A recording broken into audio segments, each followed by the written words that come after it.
Hey guys, welcome. Heroes of Histaeria right here, Stealthy Elf Productions. We're going to play a little Pathfinder 2nd Edition. Today we're playing with our Sandsea Saga crew. Before we hop in, we're just going to do a quick round of hellos to our players. Players, from you guys, let's get who you are, who you play, where people can find you if you want people to find you, and a character question I'm going to throw at you. Just for some shits and giggles, is if your character had to order takeout on a Saturday night, what would they order? Let's start with Max. If Adenor had to order something. Well, you can work up to it. Who are you? What? Who are you? Tell us who you are first. Oh, yeah, I guess. Hey, you started out. Okay. That's true. I put you in thinking mode. Adenor, yeah, you're making me think of food right now. You're not allowed to do that. Oh, sorry.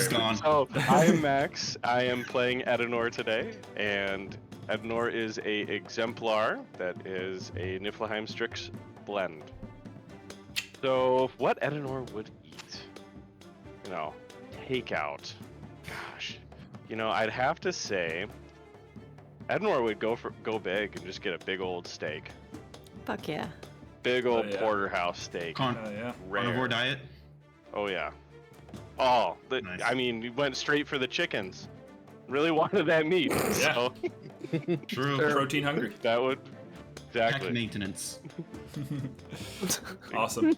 All right, Nigel. Who you at?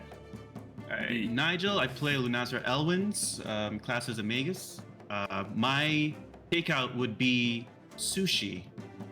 Oh yeah, that's easy. Of course. Of course, yeah. No, we're not surprised. All right, moving on. Ollie, who you are? Give us something interesting. Hello. I'm Roland Hamiko Rodriguez. You can call me That's Ali. interesting. I'm playing Lycus D Stratus.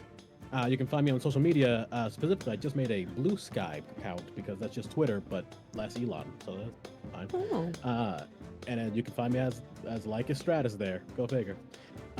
If Lycus were eating out on the weekend, it would be ass. He'd be eating ass. You go with takeout? Yeah, I had a feeling that was coming. Can I get 2 buttholes to go, please? Thank you. Short of that, I mean, I feel like if he came to this world and found out pizza existed, oh, it's a wrap. He'd be Is it like piling- is it like fresh ass or like aged ass? Which is one? Yeah. I mean, H ass is richer. Is he like but fresh garlic ass? is more- Oh, God, I'm gonna barf. All right. And on that note, Hannah, who are you before you barf?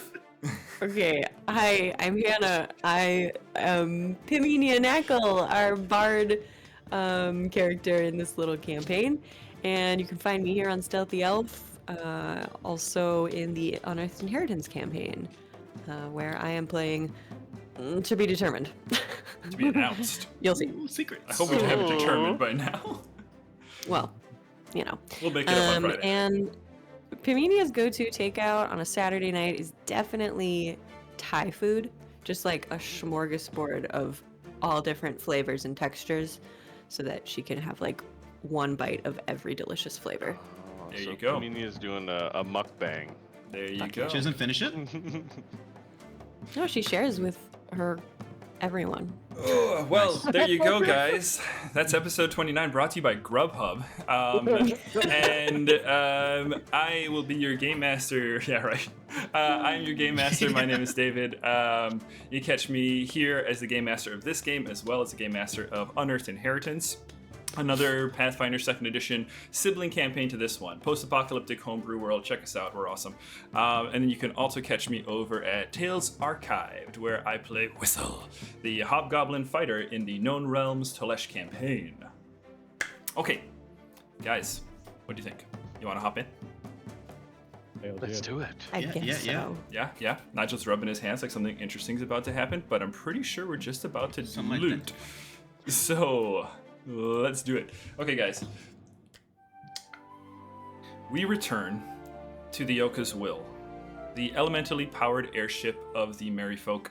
You, the Merryfolk pirates, find yourselves in the stateroom where you are set to identifying and distributing loot which you have just procured from the Wandering Minnow, a displaced pirate shipwreck you found on the slopes of the mountain.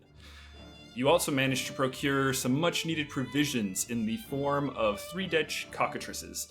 Dorian McKinnon, your chef, has set to prepping meals while you, the officers, conduct business. Business such as your next destination.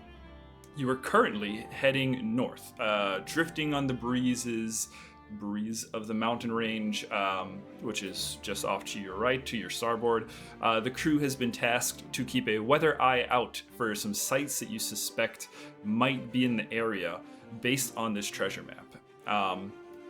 And as we return to the stateroom, the crew gathered around the chest that Lycus found in the remnants of the ship. It's spilled out on the table before you. Let's see what happens. Okay, I'll hand it over to you guys. My friends. Yeah, go for it. So, just for reference, last time, we got everything out. We will do the same thing as always, where I just stare at things for a long time to see if they're magical. So, let us know. Sure thing. But also, I wanted to talk the map. The map. We were looking through the map, and we're getting an idea of where to go. But I wanted to try something. I think Lycus remembers his mentor back in the day teaching him a little bit about, pirate maps, and that things aren't always what they seem. There's always a little extra layer of secrecy. And he turns to Luna. So, I don't remember exactly how this works. But if you combine some amount of lemon and water, and we can spray this map with a little bit of very properly distanced fire, I think we might be able to see if there's any hidden messages. I don't know the combination for the solution. I don't even know if I would know what solution means, because fuck if chemistry exists to me. But So this sounds like a very fascinating idea. What if we first found another piece of paper, perhaps, to copy the map? Because the map is not very detailed, I would say. yeah, I mean, Luna, this is why we keep you around. You're so smart.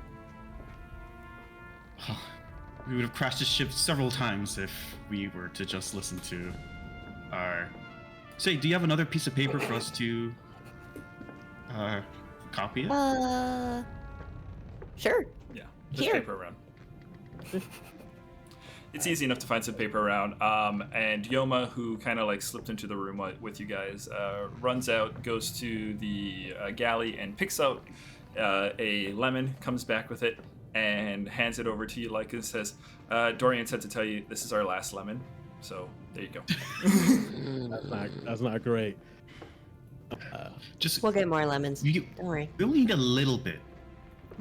And We're all going to get scurvy. What's scurvy?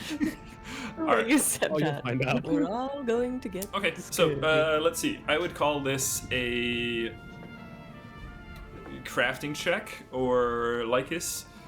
Do you have lore piracy or something? I do. Is that a Can thing? I imagine your crafting is honestly higher than my piracy. You could for some aid. reason. We could do an aid thing. Yeah. Yeah. Can we do an aid? Sure. Luna's going to lead the check. for- So Lycus, go ahead.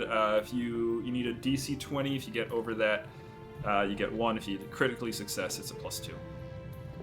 random question, right? Could I use prestidigitation to soil the map with lemon? Lemon. No, wait. To flavor it? Oil it. Are you Like are using you the flavoring flavoring? your spell? Oh. I'm soiling an object, Tangy. but lemony. Soiling with lemon. Oh, I like it. And I had to take a shot. I rolled a 25 for the aid. 25 for the aid. Fuck yeah. Okay, so that's a +1 to lemon soiling. I Alright, can so that will be I can guide you too. All right, throw guidance on for Luna. So Luna, that's 20 total, including for the crafting roll. I'll give you a hero point if you need to re-roll that. or hero points whatever. cannot be shared. Mhm. But everybody does start with 1, so you did get 1 Oh, for that's starting. right. Don't forget. All right, I'll use one. First hero point of the Mine- game. Oh Let's man! go. We're using it for fucking soiling a map. Listen. For finding Max, more Max secrets. cringes in gamer. better one. That is 9 plus Says that shit could res you. 23, so 25 total then. That's what the +2 from It's guidance and aid. for this. I'll still call that a success. Okay. What you do is you drench the map in lemon water, in a mixture of lemon and water. You kind of like, you We find a little copied it, right? bowl. Yeah. Or yeah, do you want to use that for copying? We kind of. We'll just say, I do want to see how well you copy. So, let's have either Pim or Edenor take that copying off your hands. You can roll either crafting, I think is appropriate. I would also say thievery, I could also see being something used. Or you can That's a give me pretty good something else if thievery. you have something else that you think would be appropriate. Like if you have a special lore skill that you think would be nice. Would good old Tazrin give me any tips in the way back when? Your god give you tips for copying a map? I mean, I was an archivist. Yeah. So I mean, Here's you the would thing. think I could know Well, my way Yeah, around a pen and here's the paper. thing though. Tazrin is the god of truth, and you're attempting to make a forgery. I don't think the god of truth would necessarily approve of I forgeries. mean, it's my truth. If it's forgery, I do then have roll deception. I do see an have the appeal there. redact. Deception. I could see a deception. Actually, you know what? You're right. I bet Pathfinder has rules for copying something. Can Well- I intimidate the sheep? You cannot. Why don't I roll Tell you what, deception? if you're legendary in intimidation, you can go for it. Okay. The day you get legendary in intimidation, you can try and intimidate objects. I just looked at my redact spell and it's. Actually, I I'll don't tell think you it's right gonna now. change it. Yeah, it's a mental effect, and objects are immune to mental effects. So, No. but I got a forgery with a 20, deception, I'd see. 20? 27 for deception forgery. Yeah, I'll say you have a fairly decent. I mean, it's a good copy of the map. You feel pretty confident it'll get the job done if you guys fuck this up. But Guys. Luna's. Yeah, Luna. Luna, you go ahead. You make a mixture of lemonade and water in a plate. You pull the map out and you kind of like saturate it down inside the plate, kind of like running it through over and over. Pull it up over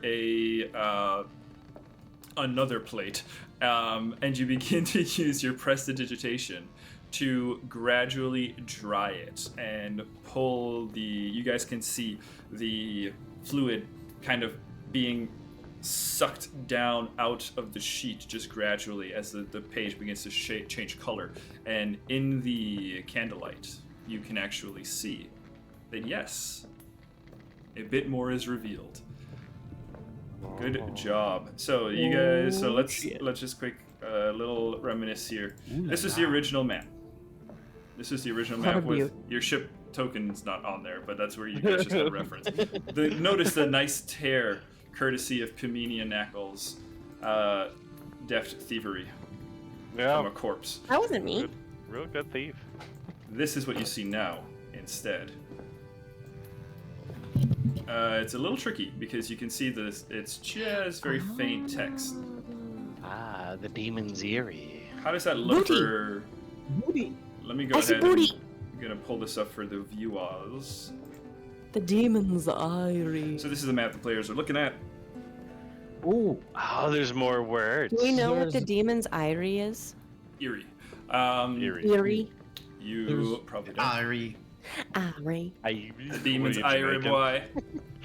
Miss say them demons, you know. Is there anything? Chops. Could we roll a lore for that? Well, why don't you guys Underworld? let's decompress what you see here before we start rolling Okay, okay. dice. Let's I'm just so There- excited. let's explore. There's a little bit. also there's something in the corner that says, "The grin smiles upon the main." Oh. That makes me immediately think of the grinning, the Yeah. grinning pirate hoax. 100%. 100%. Would I understand what's going on here? Would this be Mhm. uh That part stands out Yeah. to you, yeah. yeah. You, like us, remember, I'm not going to make you roll for this, you're a pirate. This should just be basic business in your background. You remember that there are 5 seas around the continent of Histaeria. One sea that is the realm of no nation and is free. Probably one of the last true bastions of freedom in Histaeria is the Corsair's Main. That is to the southeast, along the southwestern corner of the continent. That is where the pirates would congregate, have their meetups. The 2 places the pirates would meet up would be there, and then there's another place, Io's Landing, which you recall from like a Zero session, I would hope. Yes, I recall. It's the city of the lizard people.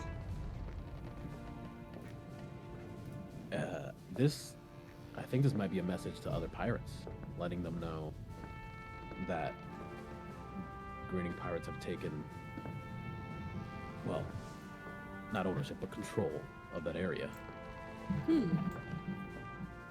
Does that mean that we'd be welcome there? Well, that's a bit complicated. I think we would, but there'd be some consequences for me. Like, is one of your exes there as well? No. Again, you could like say this? sort of not one that's gonna kill me. Most of them Dude. are actually pretty nice. No. You could call it more of a mother figure. Oh. I was a captain before, in my first captaincy, and it was for the Grinning Pirates, and I kind of abandoned ship, if you will, after a pretty epic failure on my part. And because of that, she was forced to take the head of the ship, become captain of her own ship. And I don't expect her to think too highly of me because of that at the moment. I mean, she's the one that taught me. I looked at Luna. She's the one that explained how to, all the pirate code and how to divvy up gold and recruit and everything.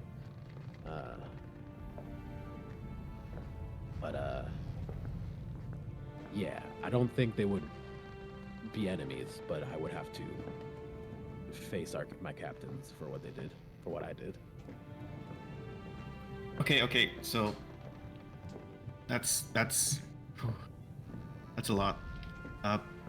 So are you saying we probably shouldn't go there because I'm saying if we need support, we can go there, but I'm going to have to deal with some complicated shit, and it might hold us there for a while.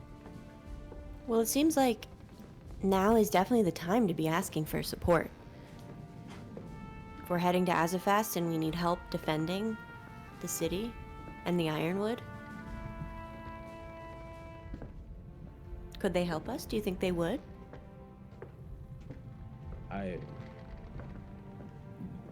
Regardless of what they think of me, if they know what we're fighting against, that we're trying to resist this force of oppression, yeah, they'll help. What will it Again. cost? I mean, a pirate's favor isn't cheap, if we're being fair. But I think we could negotiate a fair price. I think, at the very least, the idea of being able to reap the majority of the spoils would be more than enough to entice at least a few of the ships.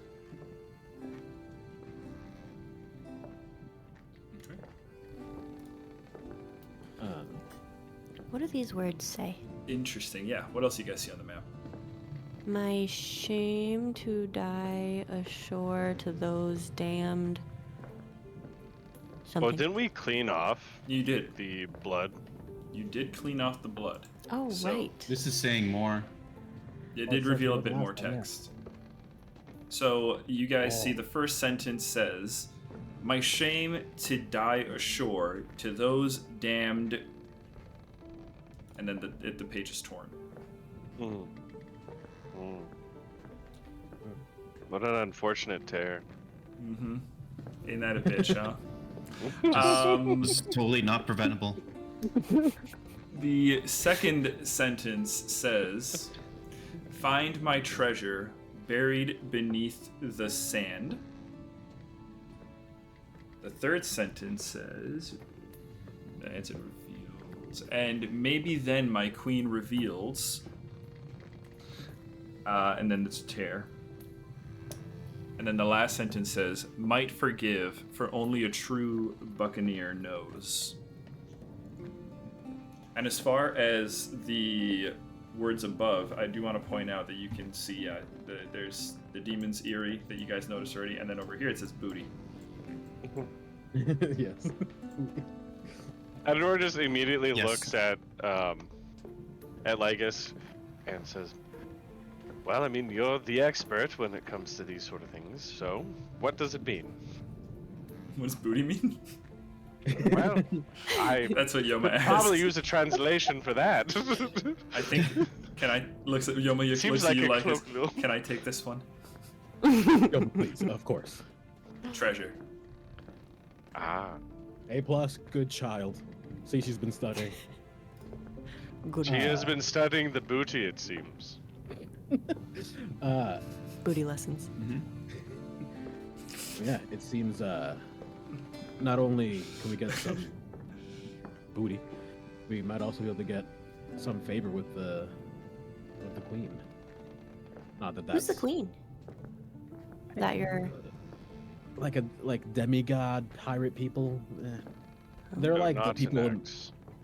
No, not yet.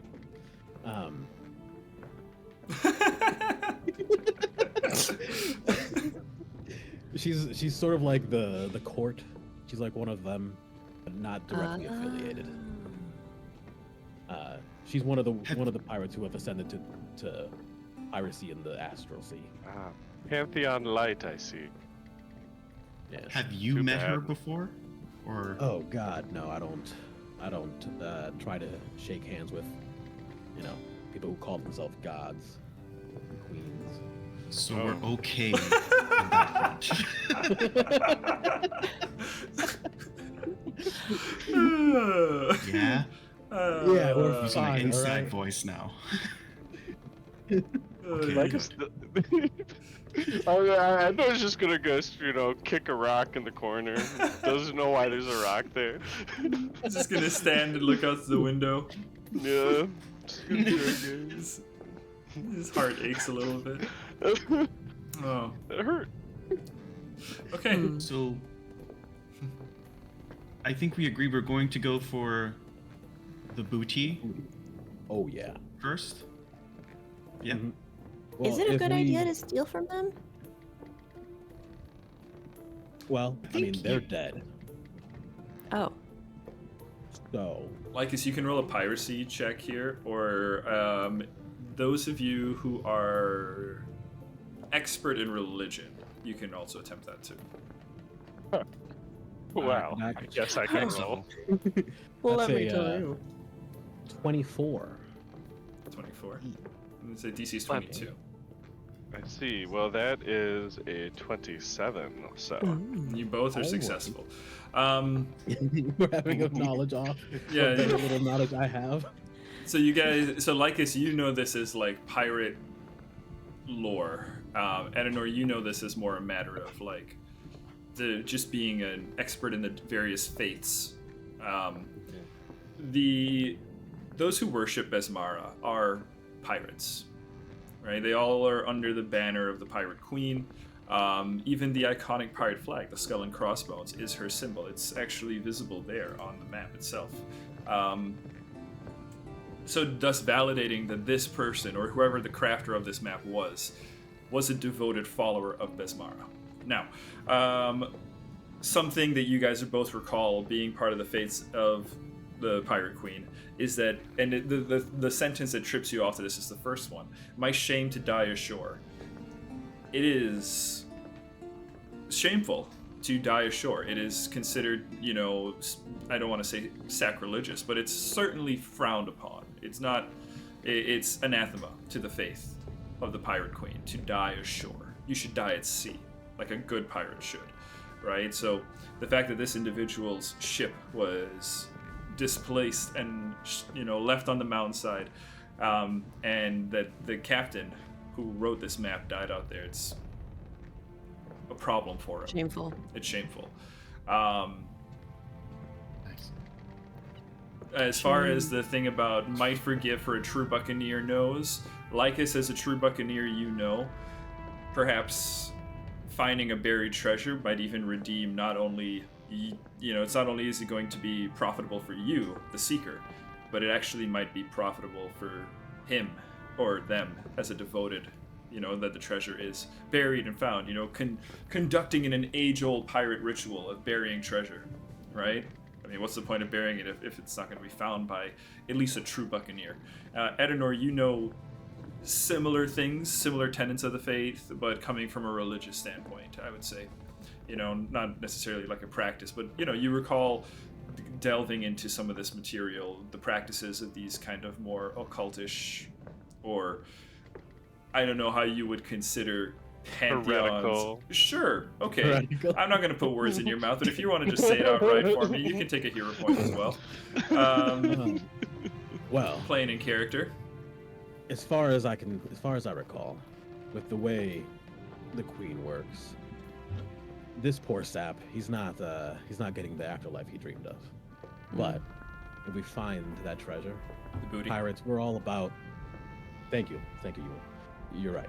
Booty. If we find the booty, we're keeping the story alive. Pirates are all about sharing tall tales, creating alternate, versions of the world that can be told in grandiose format. If we let the treasure just sit there, it means nothing. But if we take it, if we spread it, if we do something with it, we're making his story real. We might just get a seat somewhere on that ship in the astral sea. Ooh, sweet. I'm in. It's like we're not stealing it, we're finding it. Yeah. It's like a finders keepers kind of situation. Okay. I'm down. Yeah. So, David, while we've been doing this, are any of the items we found magical? Hang There on, was a belt. Okay, I want to sense motive on somebody. Let's see, Pim. Yeah? You're kind of the empath of the group a little bit, somewhat. Give me a sense motive on Edenor. Okay. Edenor, you can set the This is DC. 18 tends to be the standard. a perception check. Yeah, that's fine. Yeah. 23. Edenor, what would Pim perceive with a 23 or sense it? Pim is getting a sense that Edenor is wrestling with is treasure, right?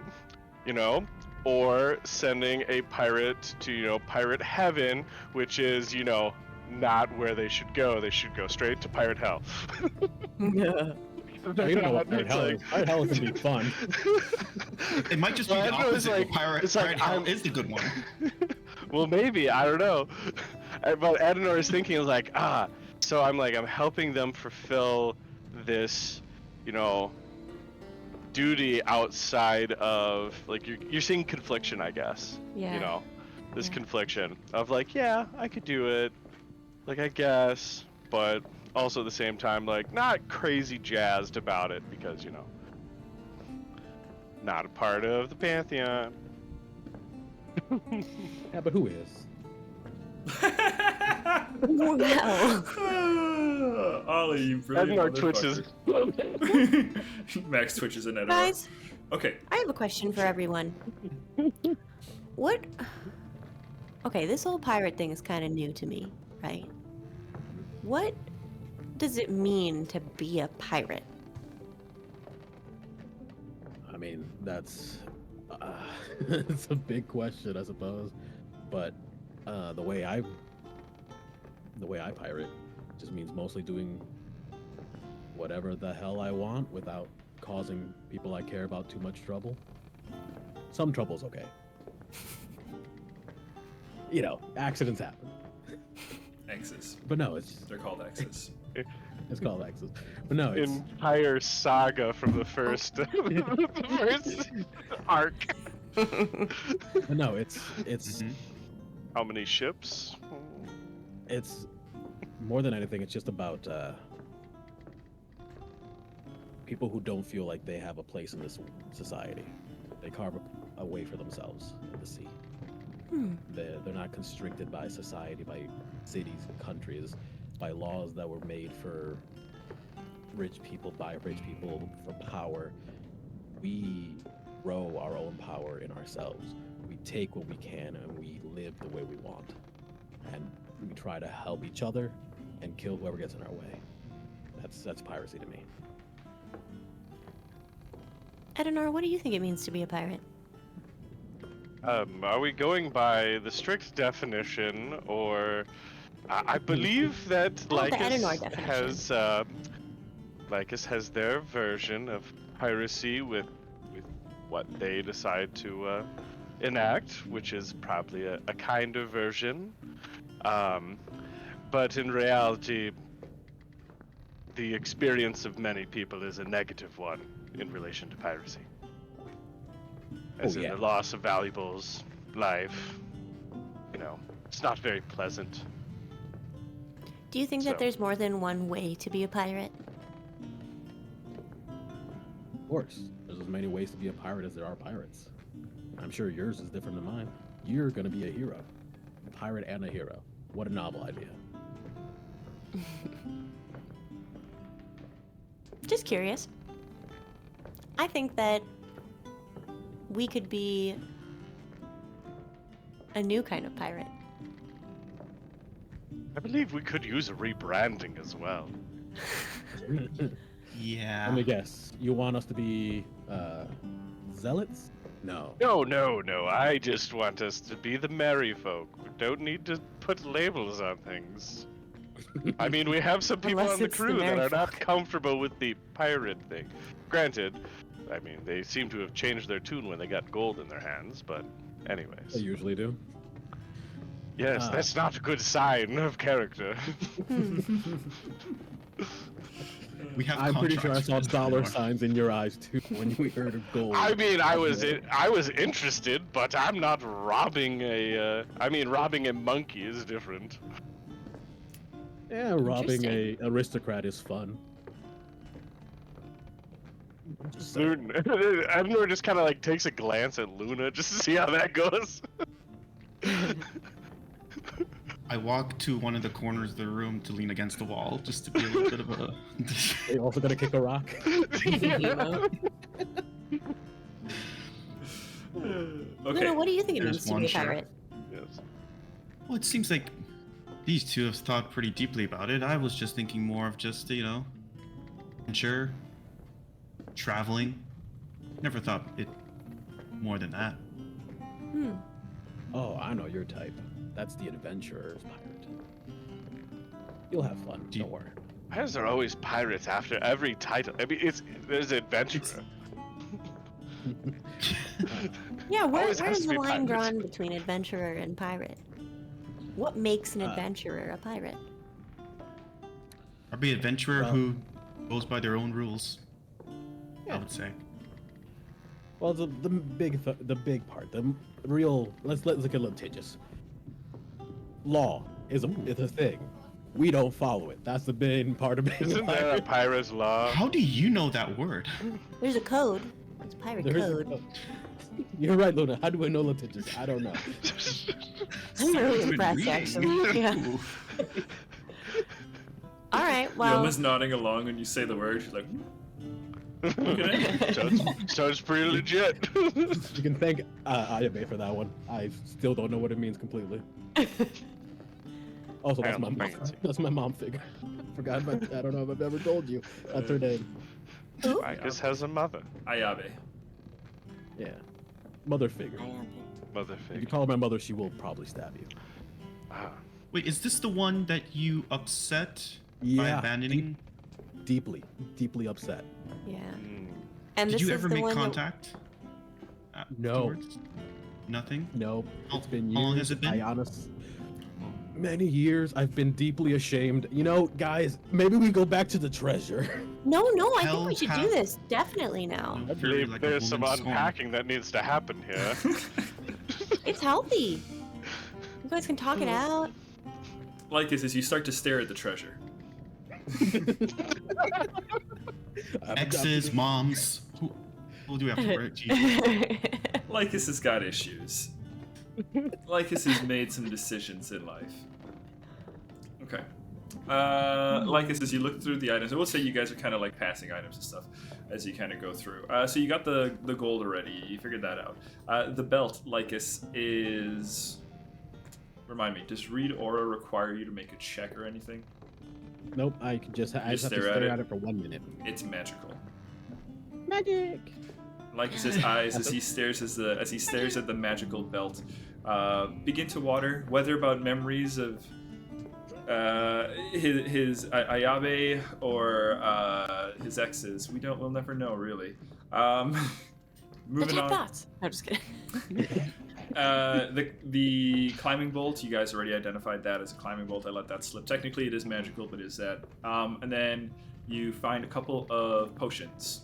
You find they're magical. To identify those, I think I'm not sure exactly what. I'm not sure. Yeah, I think let's just do a crafting check Forget the check it was, but Yeah. I think Luna had something for it. for identifying potions. Crafting. Yeah, I mean, or mixture between crafting or arcana. Yeah. Yeah, my guesses. That's probably it. Let's see. It was like identify or something like that, or like the equivalent of. Yeah. Forget Yeah, what action that is. So sorry for interrupting your roleplay. If you guys want to hop into a little bit more, I'm just going to look up a rule. real Do we quick. count the gold? Yeah, you got a Yeah. 130 out of Yes. that. Okay. Which I've already added. Okay, we'll just call it a I think. we'll just call it a crafting check. So Luna, you can go for that, and then as far as identifying the belt, that's also going to be Arcana. Would be the discipline for that. So I'll just do I'll guidance myself Okay. as I take a look at. This is the belt was first, Yeah. Belt I first. believe. Sure. With crafting, Let me get the DC for you before you say it, so you just kind of keep me honest to it.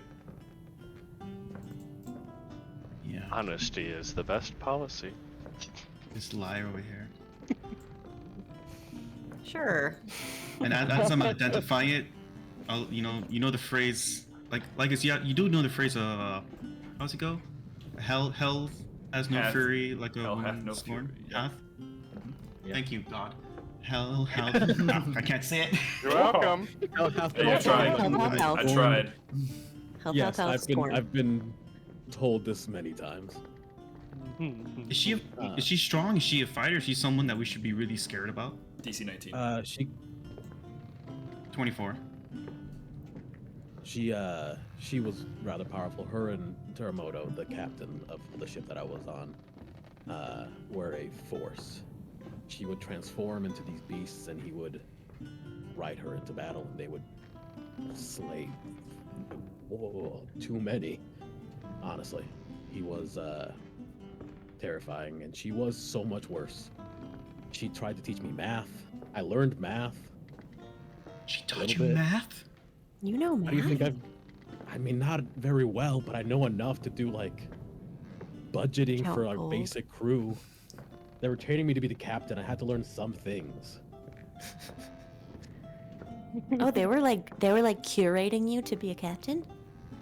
Yeah, they found me when I was a kid, and I guess they thought I was worth something. I don't know, but yeah, ever since I was somewhere in the late teens.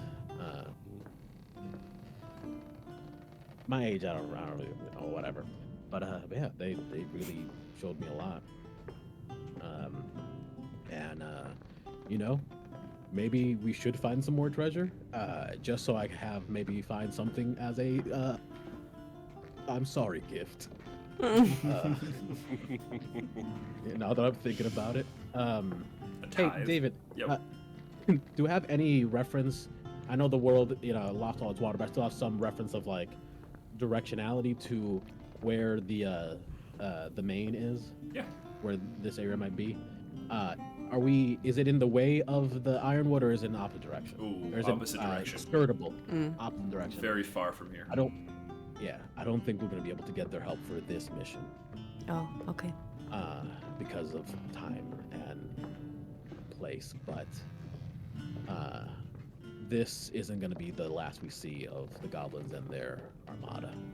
Right. One battle is not a win a war, but if we show that we have proficiency, if we have something to offer for forgiveness on my part, and just as a potential alliance as a crew. Would we not want to go with strength, though, and have our ship repaired prior to that? Because right now we're a little bit vulnerable with a damaged ship. No, yes, without a doubt. We go to the Ironwood, we repair it. We deal with the goblins that come then, because they're already on their way. I believe we only had a few days, maybe to a week or so. If we can handle that, show our strength as a crew, maybe recruit a few more, maybe steal a couple more ships. I think they'll. Remember, my mother is potentially on one of those ships. I mean, all the more reason. Yeah. If we can possibly even convert her back to our side. I'm not sure exactly what's going on there, and I'm not gonna, Honestly, judge. I'm not sure what's going on there either. I'm still learning about it, so we will see. All right. Speaking about learning about things, Luna. The next one was a nat 20. A natural 20. Nat 20. Woo, baby. Okay, that was the crafting for the potions, I believe. Okay, potions. I'll just kind of do a little lump sum of potions for you. You learned that you found a potion of lesser retaliation What? and 2 ration tonics. Nice. I don't know what it does, but it's rations. That sounds like something we need right now. Sounds pretty useful, doesn't it? Get a little sip of it. You only get a sip, though. Luna, you identified these potions by tasting them, I think. You dip a finger in them, you kind of touch them, right? As you touch them, as it kind of hits your tongue, you feel a little, it reminds you of that feeling of like a snack, we'll say. Sushi. Not full, yeah, but like, a faint sushi maybe to it. A little fishy. Like tavern sushi, pretty much. Sure, that sounds gross. Not the best one. I'm not a sushi person. I'm just envisioning the nastiest, dankest tavern in a fantasy setting. And just a man there doing sushi. I got The you. tavern oddly looks like a 7-Eleven in another universe. It's warm. It's written with like apostrophe, so it's like totally different. Warm sushi and mayo. Sabine, And the belt, David? The belt is a lifting belt. Lifting belt. get those games. For your games. Your games. Oh, You snap. guys got your The pecs was real. the pecs. This guy's pecs. This explains the pecs, I think. Actually, now that you find the yes. belt. He's Yeah. So you find a lifting belt. It's a level 4 item, so Is it literally called that, lifting belt? that's literally what it's Not called. like belt of lifting? No. Did you just find it and you lifting were like, belt. oh, we need to put this in our game? Yep. And I decided I was only going to put 1 to see who amongst the 3 who gets it. So what does it I actually think we do? need to have a lift off to decide. Okay, what does the lifting belt do? The lifting belt is a wide leather belt. It grants you +1 bonus to your athletics checks and increases the amount you can easily carry. You can carry bulk equal to 6 plus your strength modifier before becoming encumbered, and you can hold and carry a total of bulk up to 11 plus your strength mod. So that's a lot. That's a lot. Can- Probably can I Eleanor? offer an idea. Okay. We share it What on if we Tuesdays. put it on? You rotate Share it it. on Tuesday. What if we put it on my Eidolon, because it's basically a mount, and then we can use it as a mount. to Eidolons have their own category of items, unfortunately. Damn. Also, There are what Eidolon happens if items. when it goes away? Oh, we just pick up What? the belt. Oh. What? Is the Eidolon always in a safe area Oh. in case it disappears and the belt just drops? Listen, No. you came I up kind of with like that the idea prison- of trading it around, like Sisterhood of the Traveling Belt situation. Oh, I love that play. Oh, I was just You've gonna. seen it. I was just gonna. Yeah, I I was played gonna make Lena once. Adenor our mule. You played I mean, it does make sense, especially if we have to, if I have to do any strength checks to haul anyone up something or whatnot. I don't have Yeah, a I guess Edmar should transformative have it. power, so just got me wings. Just got Me wings. All right, I think it makes the most sense, and he just kind of tosses it at Ednor. Okay. Why, thank you. What is this? What does the belt look like? What do you want it to look like? Wrestling. belt. I knew I was Yeah. coming. Ooh, yes, it's gotta be. Yeah, it's you got like a, it's like a WWE belt. Yeah, I'm gonna redraw your character with big ol' wrestling champ belt. They Hey, just hold the brother. belts up. I got you for 3 minutes. So, David, the potion of just has retaliation, like the you automatically go with a stash. Boom. Yeah. Yes, just the power stash. Well, the quick question: the potion of Yeah. retaliation, because it comes with, it could be one of 4 types, like acid, cold, fire, Oh, can it? electricity. That's what I'm seeing. Yeah, potion of retaliation. Yeah, available in Let's- 4 varieties: Acid, cold, fire. does What it was the other do? one? Let's say cold. acid, cold, electricity, fire. Ooh, cold. So, for one, you drink it and then you glow a faint aura. For a minute, any creature that touches you, such as making an unarmed attack or using a spell with a range of touch, takes damage of that type. Okay. So, Spiky. you said it was a lesser? Yeah, lesser. Oh, okay. So that's 1d4. 1d4. Who would want that? Who Who gets attacked the most amongst us? Probably a, Definitely doesn't have any use for me. yes. Yeah, you just show up to kill things at the end. Wait, you have to be able to cast spells though with touch range. No, it's No, if somebody. that's the enemy attacking you. Correct. Oh, okay. Has to be touching, so Pretty much, yeah. but it's probably going to be either Lycus or Yeah. myself. I mean, I would granted, I will say that Pim somehow has ended up on the front line a surprising number of times. Yeah. You Yeah. know, strategy's not really my thing. I just like to get in there and see what happens. Randomly start Noted. mute, Pull on papers. Who knows what happens? doing a whole I'm- jam session in the middle of combat. Hey, you gotta admit Those- though, it was a good jam.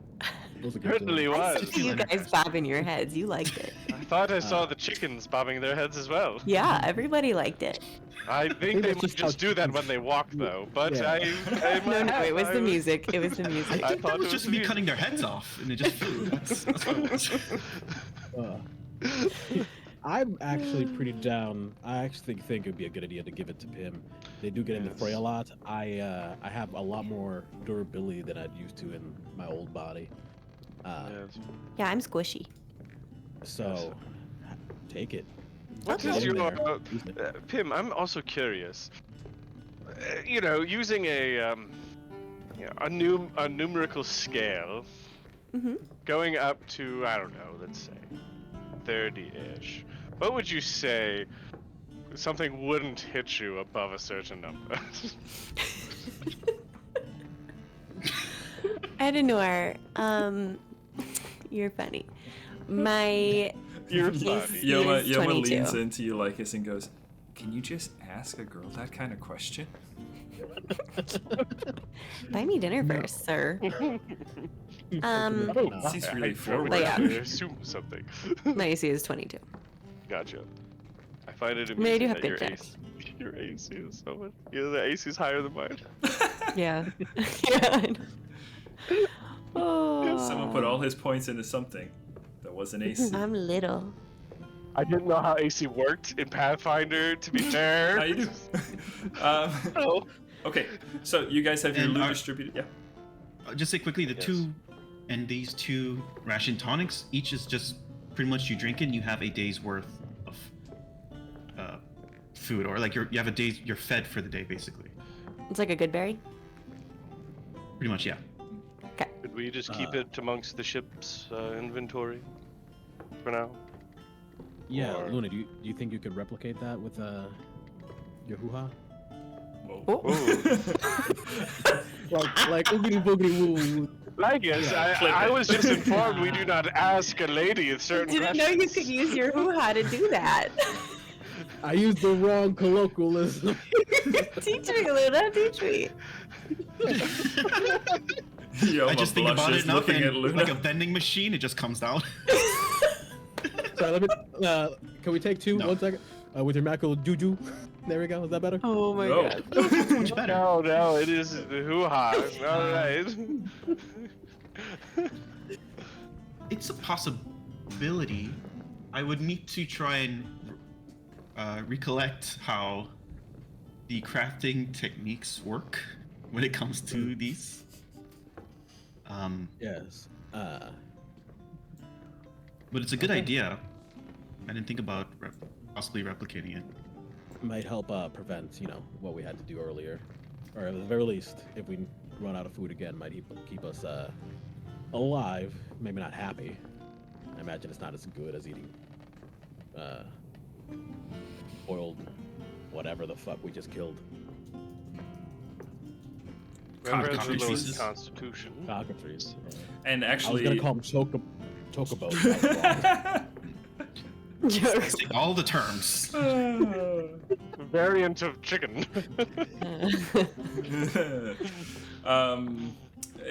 Just it happened as you guys come onto the subject of that. There's a ding, ding, ding, ding, ding. Here's the dinner bell. In this case, so lunch bell. It's about approaching noon here. Yoma kind of pops up. Ooh, that's Dorian. He's done. Hops over the table and scoots out the door. You guys follow? Any last little bits of RP you want to do here? Otherwise, we'll just kind of say you guys Don't eat and we Tell gotta do him stuff. who took the lemon. Did we use the whole lemon? I don't Did know, you? Did we? You did it. What was the crafting check? It's a 25 or some Anybody? shit, right? 24, Yeah, 25, something like that. Let's say you have half I a think we lemon still left. have half a lemon. You have Yeah. half a lemon. Lemon. Just enough to hold off scurvy. Liz. Lemon. Pim, can you sneak this back into the kitchen Oh, totally. without Dorian knowing? Oh, yeah, totally. Okay, and I'll hand over the lemon to you. Okay. Okay. Don't you have the ability to almost like teleport across the room? I do sometimes. I might, oh. I'm a little tired. I'm fatigued. Also, if I recall, we were entering an area of high bad magic time. I don't think we should be casting freely. Oh, good call. I Very mean, good, we could Lycus. just see what happens you're in charge. occasionally, but Edenor, I'm surprised you didn't remember that as the one who communicated that to us. He's I- distracted by his new lifting belt. I'm working on my belt right now. Signing it up. Just doing a couple of brief squats in place. I'm like, okay, I like this. I like this. Feeling it. Pick up a we're table or top two. Ah, Yes, this I is can- this is under a bulk of 8, therefore it is wasteless. Let's say you guys kind of walked and talked your way into the galley, where people are sitting down, they're grabbing food, they're grabbing bowls full of stuff. Edenor, you're kind of lifting. You got Yoma and Sarah on one arm, hanging on, as you're able to just kind of like pick them both up with one arm now.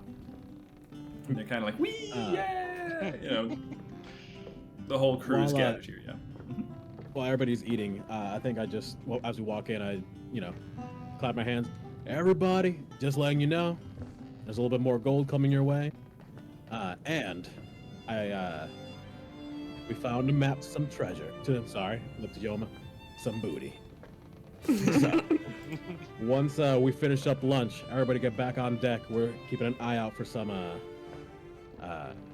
landmarks. And who knows how much gold we're gonna find then.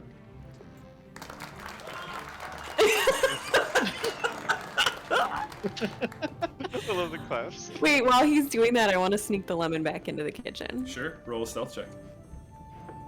Do I get, because he caused a distraction, do I get a bonus? Yeah.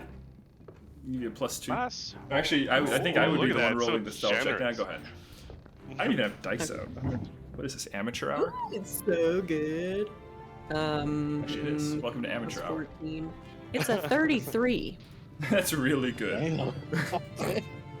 The whole Pim, you get that lemon in and out of there. You can even fuck around a little bit more if you want. I'll call that a critical success. So not only will you get the lemon back in, but if you wanted to snag something or leave something else, I'd give you the opportunity here.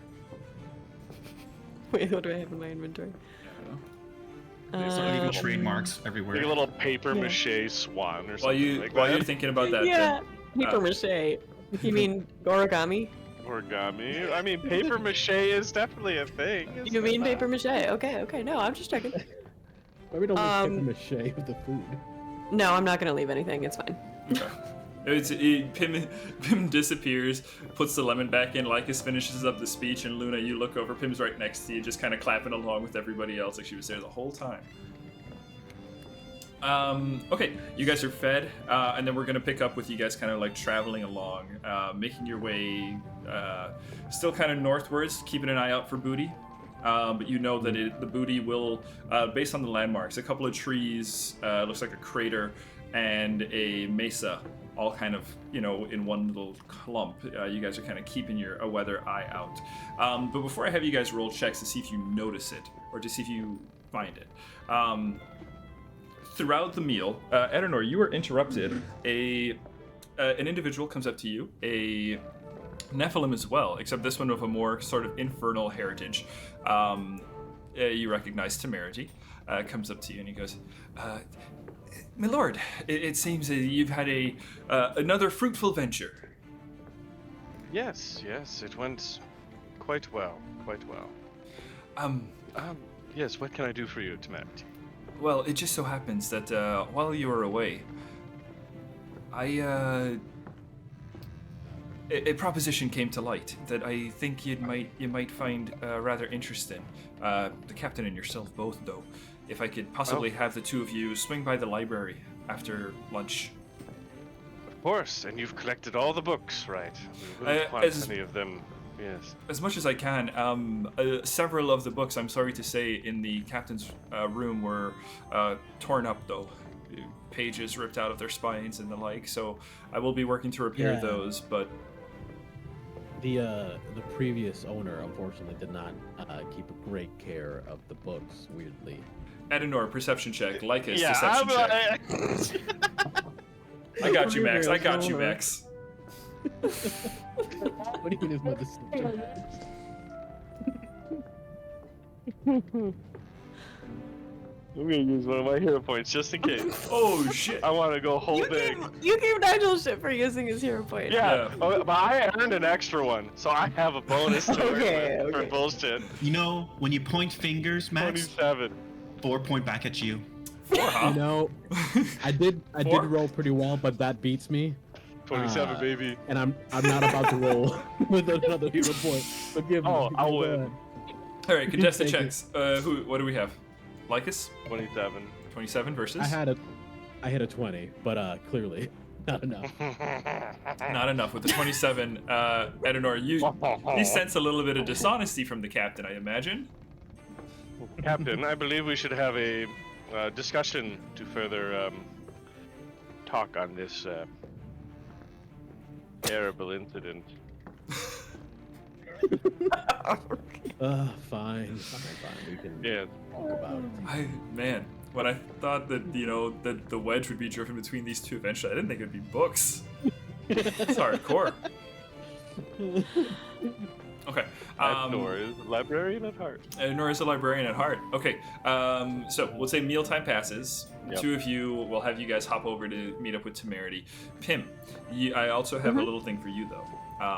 We'll get to you guys in just a moment. But Pim, as everybody disperses after mealtime and they all kind of return to their own places, you find that after helping Dorian clean up the galley, you are approached by Yoma.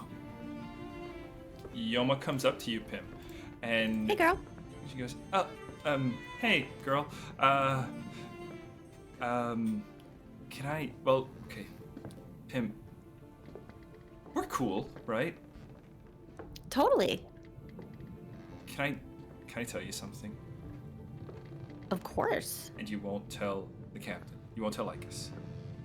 Promise. Okay. I need your help. I need a favor. Okay.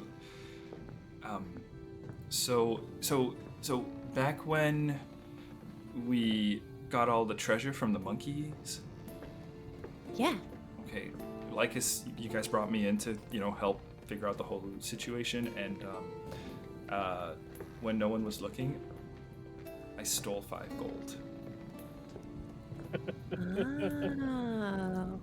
And I didn't think it was going to be a big deal. I was mostly just doing it to kind of fuck with Lycus and Luna a little bit, but then there was the whole hunger thing, and everybody pitched in, and everybody was super noble and shit, and I feel like an ass now.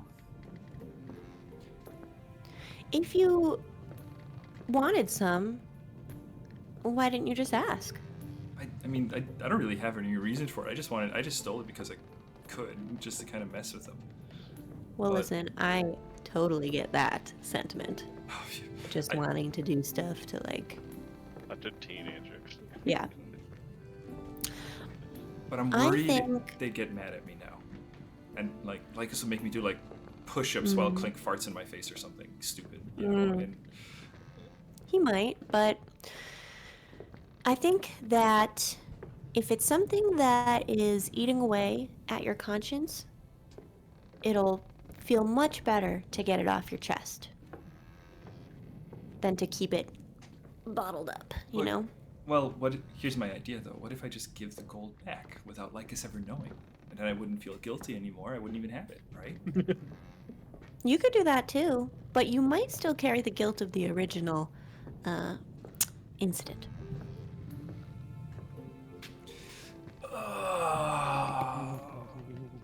I don't want to do push-ups. You must find ablution for such sins. Okay, Yeah, right. hear me out. Mhm. What if Luna's the treasurer? What if I just give her the gold, and she puts it back into our little stash, and no one has Lycus doesn't even have to know.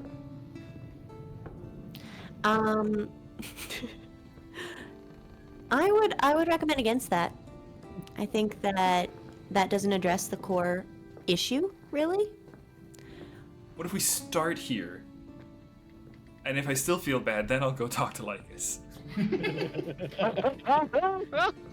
Hey, I support you, whatever you choose to do. I think it's great that you're even admitting this to someone. And I'm honored that you chose me, by the way, so Well, you're cool, but I mean, I couldn't go with Luna to it. She's kind of creepy, honestly. I totally agree. She's creepy. Do you think you can talk to her? Maybe we can be secret about it. What if you talk to Luna, and I'll sneak the gold back in. You distract her. If that's what you want to do, I could do that. Or do you want to do it the other way around? No, you talk to Luna. She's creepy. I should probably do the talking. Okay. Luna, what did you do to him? Oops, it's got those vibes, you know? Yoma looks at you, and you know what? Just to kind of answer everything, it's a little bit meta, but Yoma goes, "Did you know she puked on my sister?"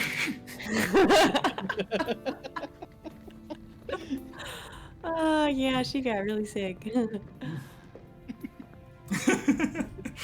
Nacho's giggling to himself, like, "Yeah, I puked on a kid." Yeah. So you want me to cause a distraction for you? Take that, kid. Where did she even keep it? Where's she keeping the money? Do I know where it she was keeps just the in the war money? room. In the war room. Yes, I know where she keeps the money. So Do we need to wait a distract her? second. We could just wait till Can she's out I- in there. Can I sense motive on Yoma? I just want to see if she's trying to get me to tell her where the big pot is. Go ahead, So roll, that she can steal roll more. sense motive. Oh my gosh. Do I have a thing? I thought I had a thing about. Lie to me. Yes. You can use your. For the record, I am so proud. Okay, okay. Ooh, not great. But it is an 18 total. 18 total. Yeah. Yoma rolled a natural 1. Ooh. So she seemed like she's up to something here. A little bit. You can tell there's like a little twinkle in her eye. She's kind of like, for more gold. you just, I just need you to like maybe talk to Luna a little bit, distract her for me. And how about this? I have a better idea. Why don't you give it to me? And I'm in and out of the war room all time. I can just put it back super discreetly. Sense motive on you. Good luck. Yeah. Deception. 32. I rolled a 3. So this is a critical success. So she's like, and you won't need me, and we don't have to get Luna involved or anything. Like, you'll just do that for me? No, it'll be way simpler. You can just give it to me right now, and I'll handle it. But,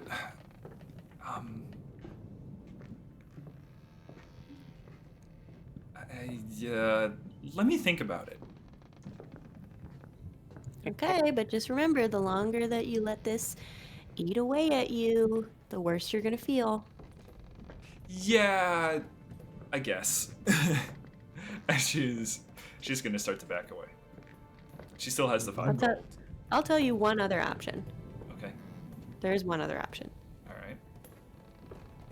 Just keep it, and don't tell anyone, ever. I knew you were the right person to tell. Did you? Listen, I'm not... Corrupting the youth.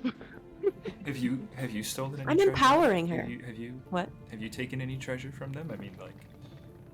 Oh, yeah. I do it all the time.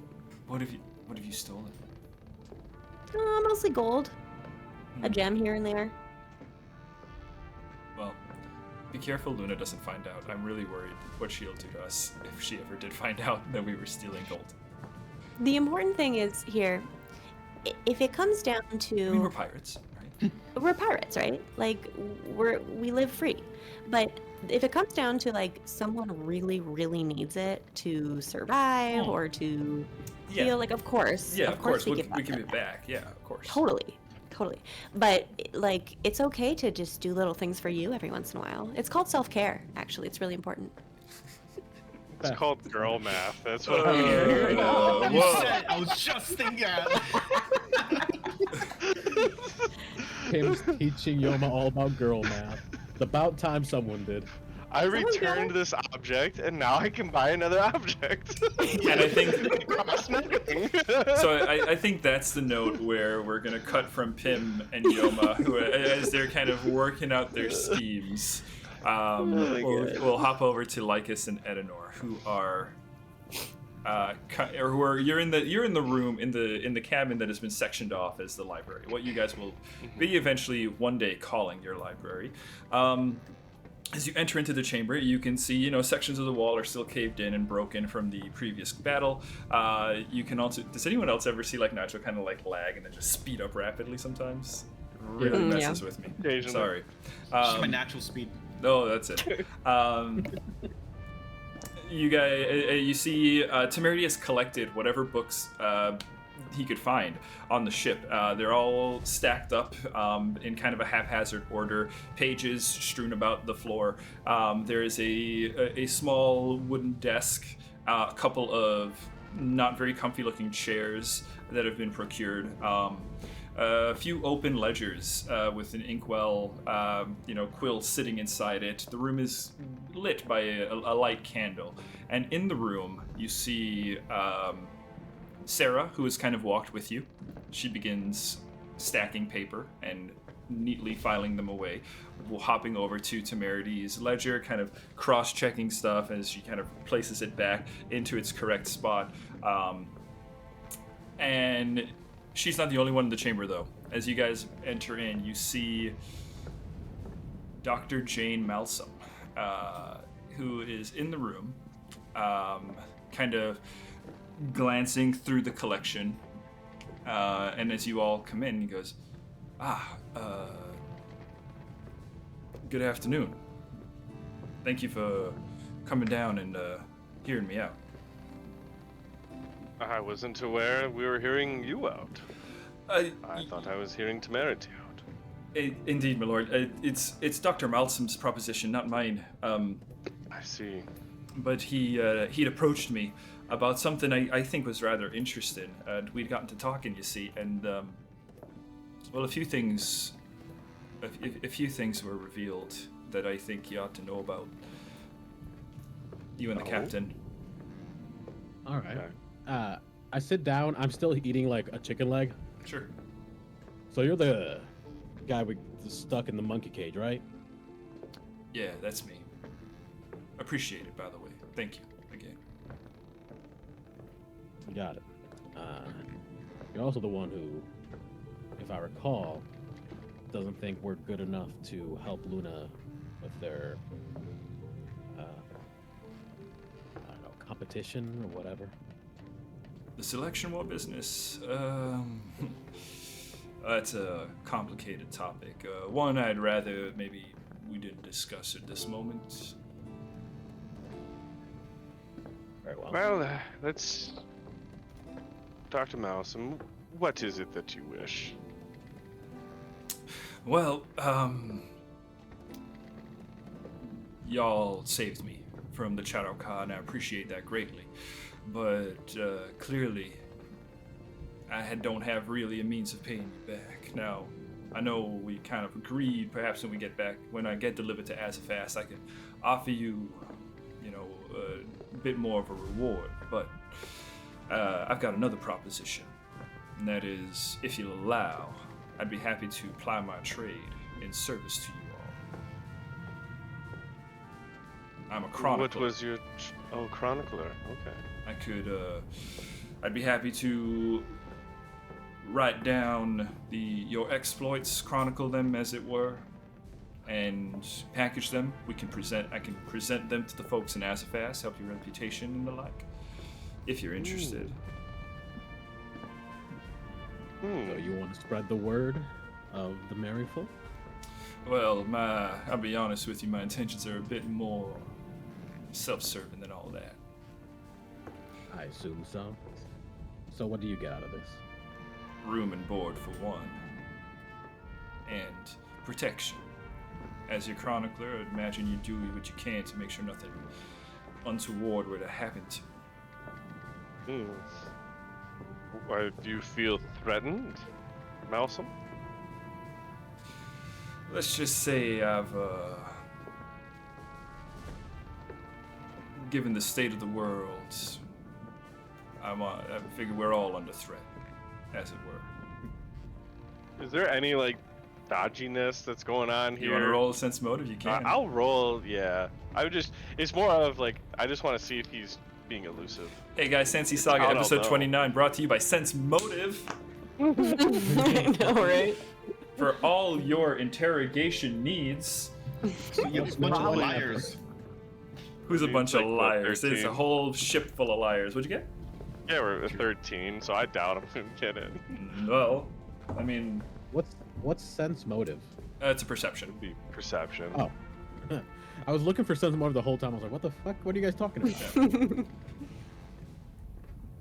So what do I sense? Nothing. I mean, he seems Oh. above board. Okay. I mean, he is a chronicler. All right. Okay. That's a All 21 right. total. You get the same. He seems Okay. he's vague, but not dishonest. Yeah, that's fair. Okay. Well, yeah, seems like an upstanding gentleman to me. Go wrong. This guy's awesome. I understand you're part of the Brotherhood of Sorcerers. Yes. Temerity goes, I may have let that slip. I didn't imagine it was a secret by any means, so. Yes, we probably shouldn't broadcast that before, to everyone, Temerity. I understand your vigor in the situation. But let's move past that. Is there a point for this line of questioning?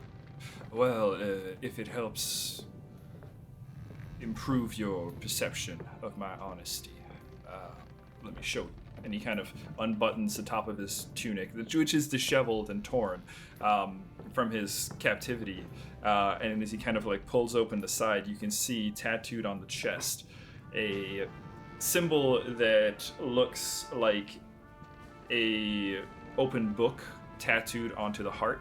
Edenor, you would recognize this symbol as the holy symbol of Tazarin, the god of truth. Ah, I see. A believer. I am. I do my work in the service of the Lord, of the God of Truth, Tazarin. That's my job. That's my duty as a Edenor's chronicler. demeanor immediately flips. He's like, "Oh, all right. Here, take a seed." Yes. Interesting. Oh, I am quite on board with this proposal. I mean, I would also want to make sure that we were able to review any documentation prior to anything getting published, per se. You But can, I can give you early copies, but you can't change the content within it. That's against my code. well, that's fair. I understand that, but we would definitely want to read it prior. Because the whole purpose of this is also to, increase our prestige. I wouldn't tell you to lie. I would never do that. I appreciate that. But as we're both aware, things can be perceived different ways based purely on how you structure a sentence. So, Understandable. I think that's fair. If you give you an advanced copy, I'm willing to make minor edits here and there, but the core sentiment, the truth, is what I'm chronicling. I see. Lycus, any thoughts? Well, I'm gonna be, or you all seem to value truth very highly, so I'm gonna be real honest. And don't take this the wrong way. Jane? Yeah. I don't trust you. No particular reason. Just a vibe. She's a man of God. It's a matter of I look at you with the straightest face. Yeah. Yep. Anyways,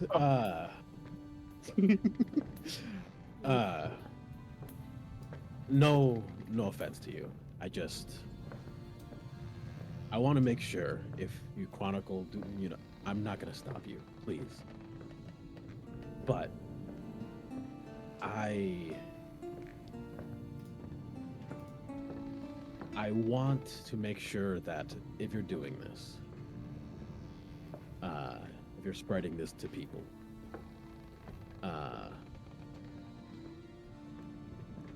would it be possible to keep the involvement of the kids and the people who are not officially members of the crew, their identities, secret?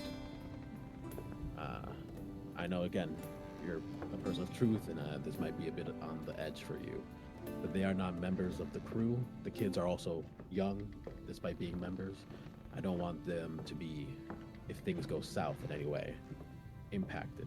I want them to be able to leave if they need to. I'm in alignment with those sentiments as well. Definitely, I wouldn't want the kids impacted by, anything. Yes, that's a very good point, Lycus. Very good point. I don't know how Talzarin feels about censorship, so please. It's, I understand, and I am definitely torn on it, because again, being an adherent of Tazarin and Erenar. Yeah, I do think that with specific items for the kids, we would wish that it was... We wouldn't want their identities put forth, You would know, but we would want to make sure that that is protected.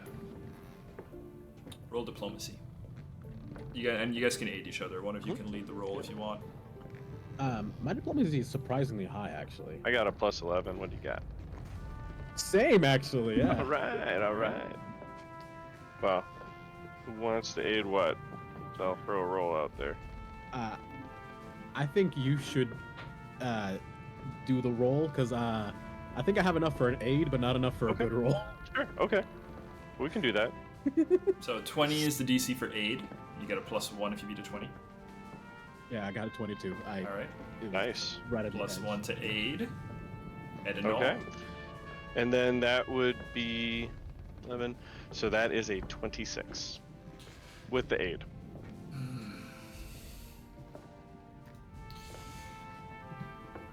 I'll be honest, I don't work too much since we're all in the business of honesty.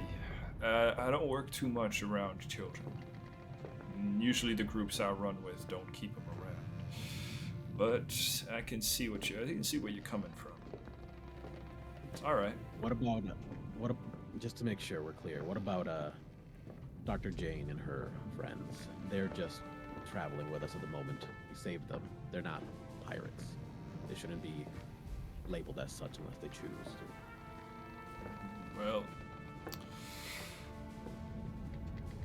I wouldn't label them as pirates. I'm only gonna label those.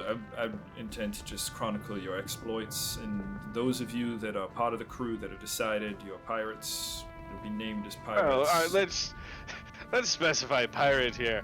I am still not 100% on board with that label. So I believe this is a I wouldn't want a misunderstanding. Well, Because not everyone adheres to the same definition of pirates. such a discrepancy is the kind of thing I'd be happy to note down. I'd love to hear. I think the world would be interested to hear what your definition of a pirate is. Yes, we should definitely have that on right in the first page. Definitely at the beginning of the book. Something we can certainly work on, but I might say then with certain concessions, y'all would be in agreement with me chronicling your exploits in exchange for transport and protection. Why, yes. Yes, I'd definitely be in alignment. Lygus? The idea of being able to spread the name of the Merry Folk Pirates. That. Why don't we just call it the Merry Folk? The Adventures of the Merry Folk. We'll see. We'll see what history remembers. Okay. All right. Title pending. Title pending. I So- may have one last thing, Doctor, before we move on. Later on, I might have a separate project that I'd like to discuss with you. So. Yeah, certainly. Temerity, your brother Temerity mentioned, y'all were part of the Brotherhood of Sorcerers. I think I might even know a few things that might be of interest to you as well. Okay. Information Yes. about certain things I'd be happy to share. I would like that. We'll set some time. I know we have a number of items that we should probably get addressing to post dinner and, preparations for some next events, but we'll table the discussion and kind of go from there. Okay. All right. Then we're gonna Just a quick thing. We don't have to do a scene or anything, but I want to slip into the prison before I leave, and make sure that our prisoner, whose name I remember her name, Kanar. it is Kanar. Thank you. you remember Hey, it, so dog. I was just Yeah. Hey, Carrie. Got some food for you. So you kind of put the food down, kind of looks at you, gagged, like. No, Right. I summon my Eidolon to cover my ears, Okay. and then take off the gag and feed her because I think we also tied her up. Yeah, she's also tied up. Okay. Like I said, we don't have to do a whole scene for this, but you make your way down to the brig. You find Canary. The room is dark when you enter. There are no lights on, save actually for one candle on the table that is flickering all by itself. And Kanari kind of slinks out of the shadows as you kind of approach, and she shoots daggers at you with her eyes. Literally. It's bad. Where'd you get the dagger gun? She level up as well. Yeah. But yeah, you find her. She gives you an evil look as you enter, and offer the food. She arches an eyebrow at her circumstance, gagged. But after you kind of set up your eidolon and stuff, she still contemptuous, doesn't share any words with you. But we'll just kind of let that scene pass as you're feeding her. Roll a diplomacy check. Let's just have that on hand.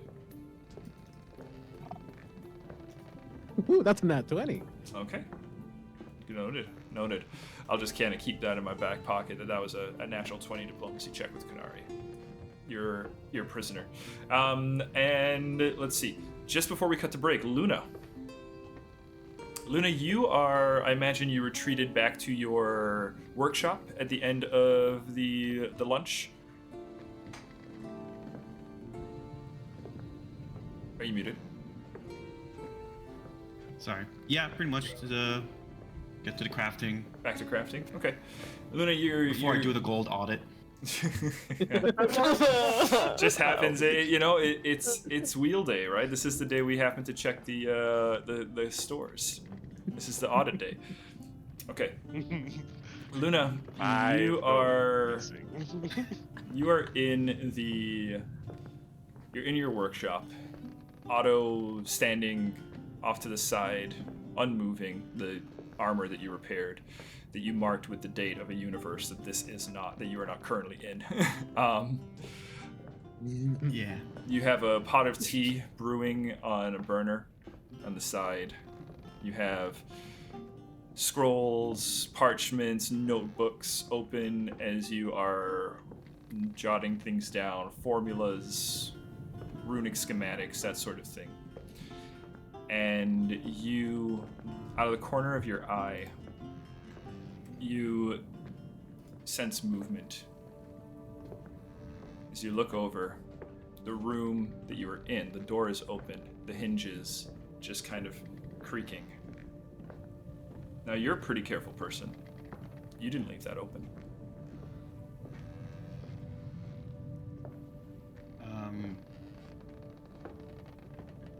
Trying to check if this.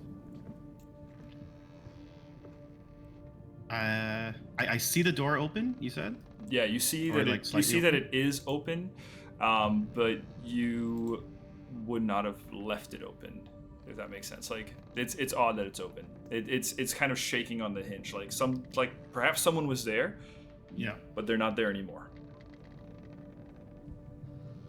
Well, first thing I'll go to close the door, and I am trying to listen as carefully as possible if someone or something else is in this room as well. Okay, roll a perception check for me, please, as you stride across the floor. That is a 29. 29's a good roll. Episode 29, roll 29. Sorry, I just had to say it. Nailed You're it. right. So it's a crit, right? No, I'll give you a hero point for it, though. You might need I'll take it. it. You might need it. Click. Why not? So, Luna, you make your way across the room. You get to the door. You go to shut it, and as you look down the hall, with a 29, you see a flash of silver and white as someone quickly makes their way around the hall. With a 29, you recognize the figure. Someone close to you. Someone dear to you. As she steps around the hall, as she steps around the corner. I follow. You make your way down the hall. Continuing to step carefully, you look over and you see as she kind of passes. Now she's outside. She's on the deck of the ship. What are you doing here? I'll keep going. You make your way out onto the deck of the ship. You look around, and it's windy. you see the automatons hard at work as they are operating what rigging and stuff would be needed. You see Brock at the wheel, eyes forward, kind of looking out.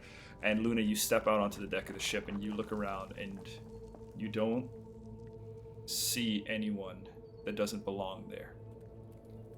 But as you look out with your 29, what you do see, out across the port side bow, you see a large mesa, and you see what looks like perhaps trees within it. You see, just as the sand kind of blows by and clears away with the 29, you do make out the shape of the landmark of booty that you were looking for, off towards the port bow. I, collect myself quickly, rub my eyes. I go towards Brock is now helming the ship. Brock is helming the ship, yep. I'll go quickly to Brock and tell him, just over there, I think we have to go in that direction. I think that's where the map was pointing to. Brock looks over. Ah! Wow. Good eye, Luna. You okay? You look like you've seen a ghost. And I think there's where we're going to take our break for this evening. As we will be back here in, let's say, 10 minutes, my friends. Guys, thank you so much for hanging out. We'll see you in just a moment. See you in a bit. See you in a bit, everybody. Bye.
3.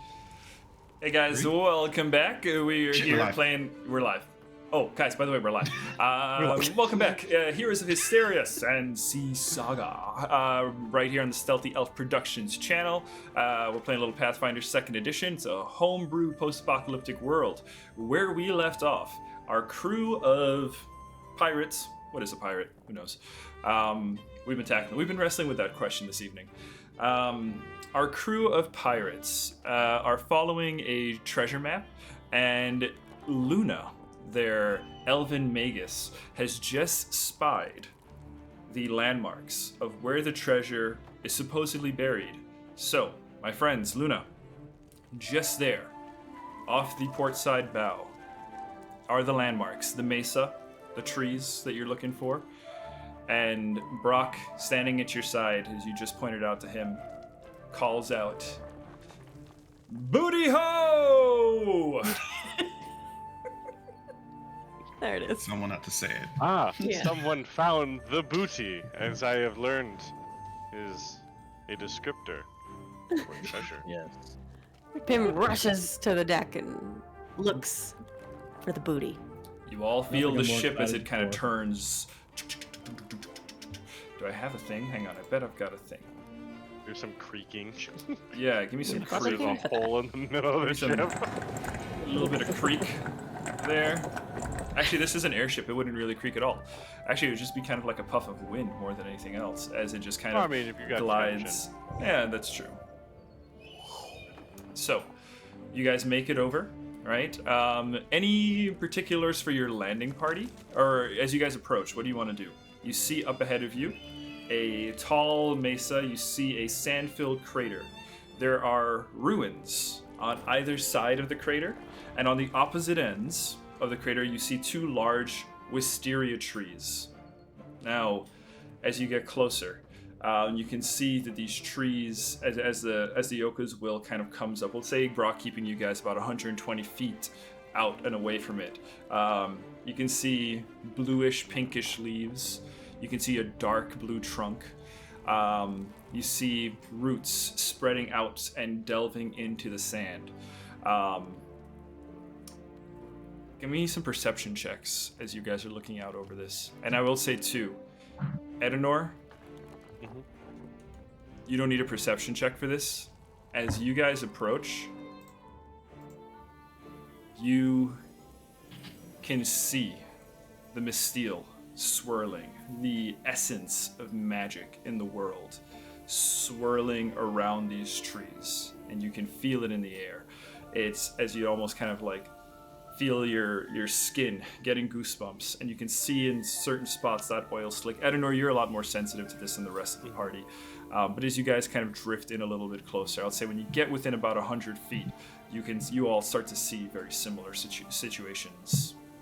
Maybe not quite to the accentuated degree like for Edenor.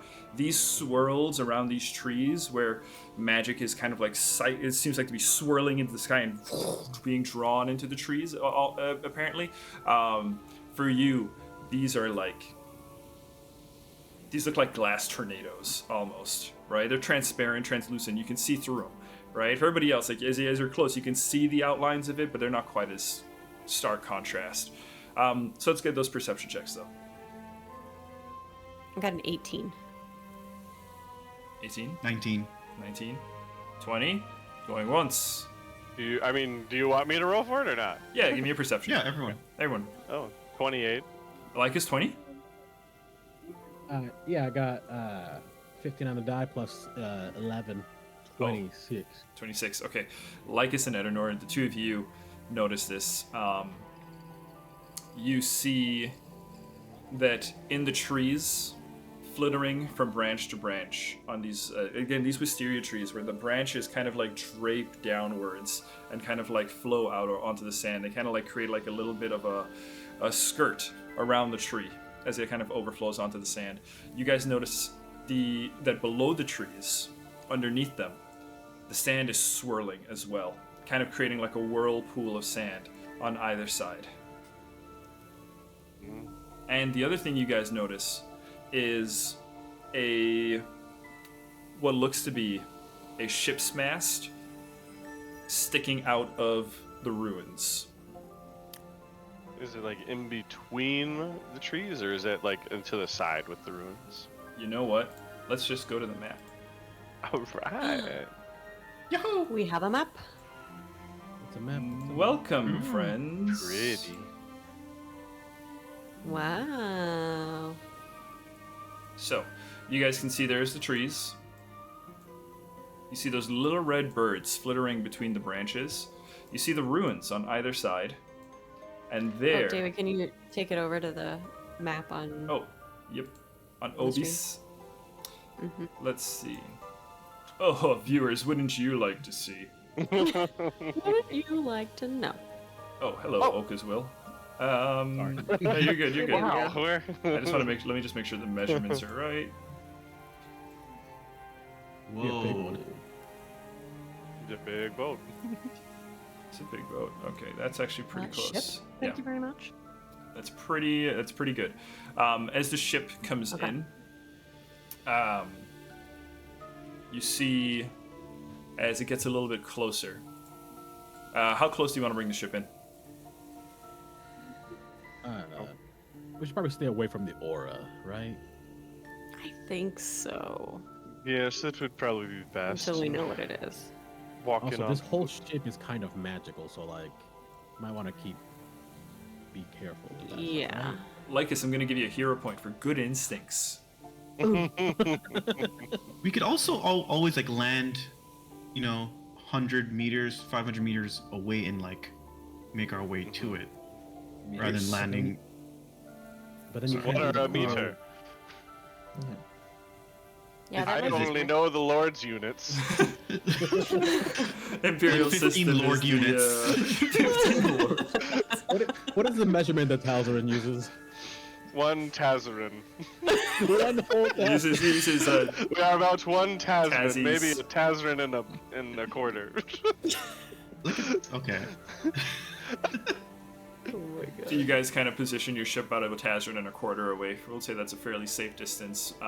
Definitely, as you guys were kind of making your way in, you can see the oil slicks of the Misteel gathering and pooling around the ship, getting a lot more concentrated. And even Brock starts to get quite uncomfortable as you all kind of come to that realization. He's like, "Guys, yeah, I don't think we get any closer with her.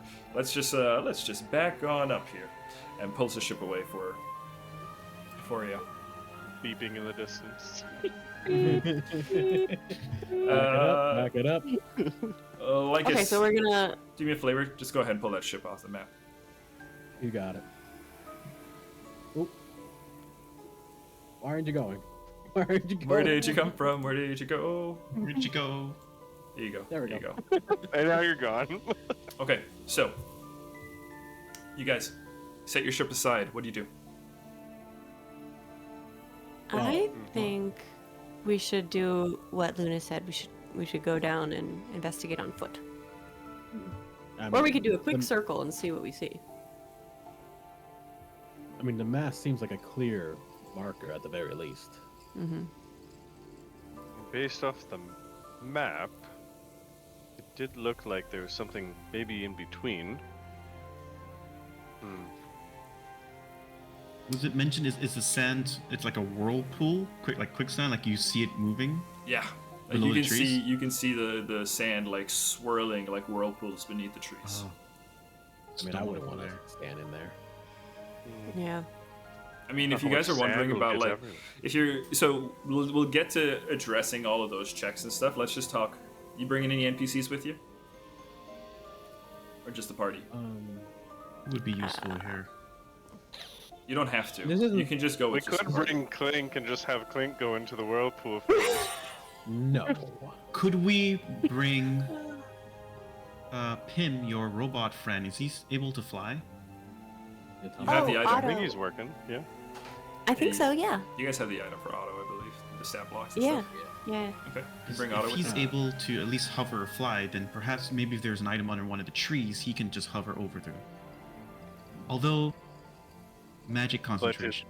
It is magical. I mean, is it magic or is it He's- technology? Magical. Magical. He's magical. Let's just go us four and see what we see.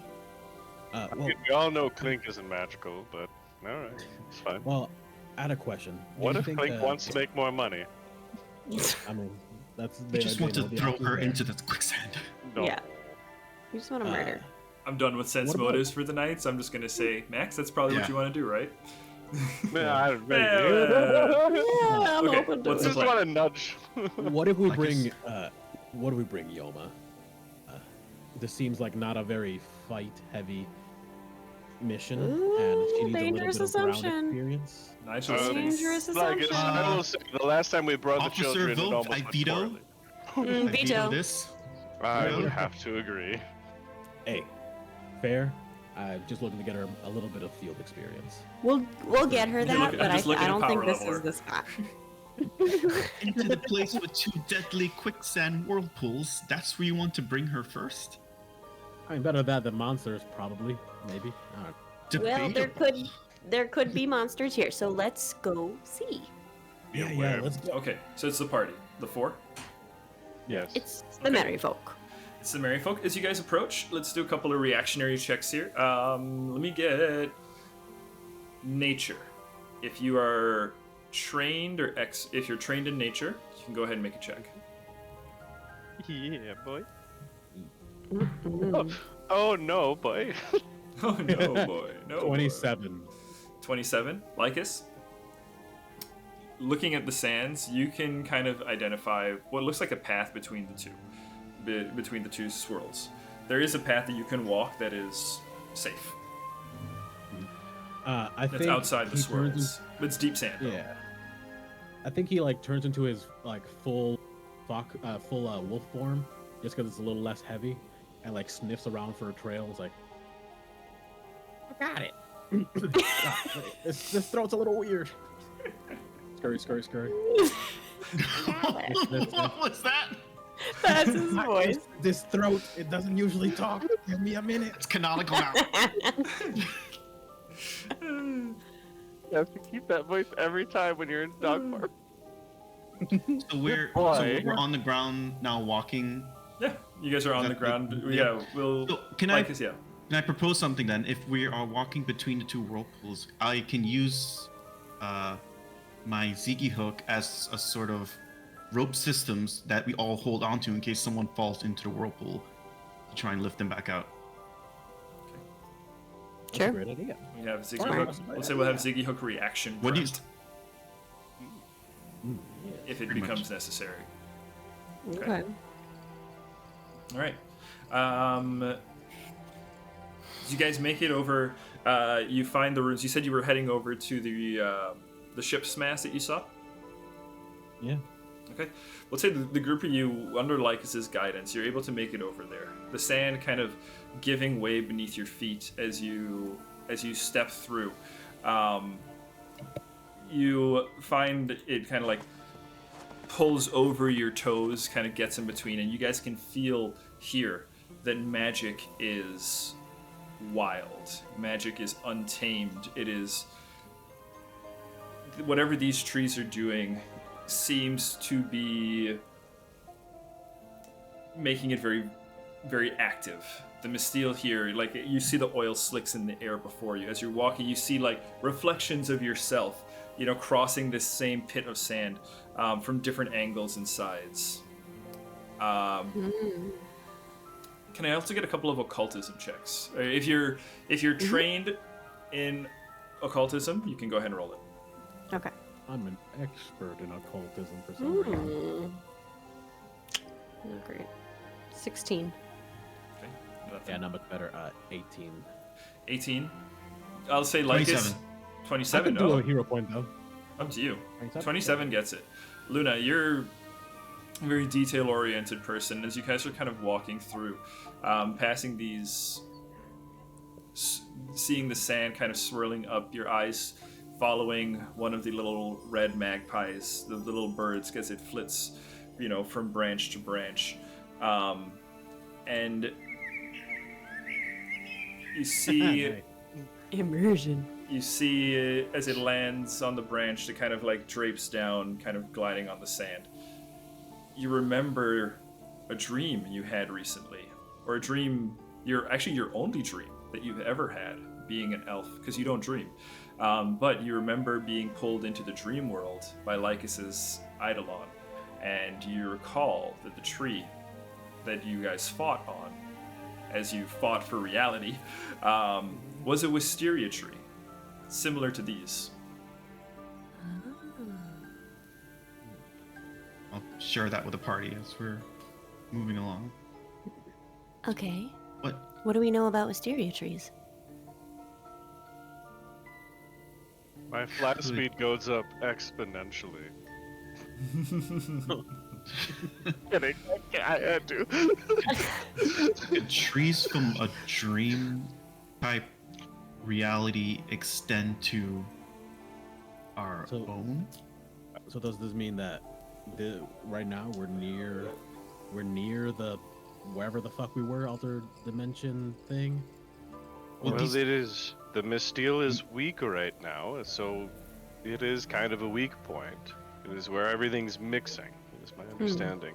So try not to use magic, or we might end up with some unintended consequences. And I'm just going to kind of look at Luna a little bit. One thing- Fireball. As you guys have this discussion, you make your way across the sand, and now you're in front of the ruins with the ship's mast, and you're looking at the ship's mast. Can I get a sailing, or let's go with sailing. All right, that's a 17 on the die, so it's gonna be Woo. good. It's gonna be good. What is my sailing? Only a +8, but that's still really fucking good. 'cause That's it's good. It's a 17. 25. So with a 25, like I say, you see the mast, and towards the top of the mast, you see that there are ropes tied around the top, right? Oh, good. And going from those lines, you see two long strands that kind of spread out over the sands around you.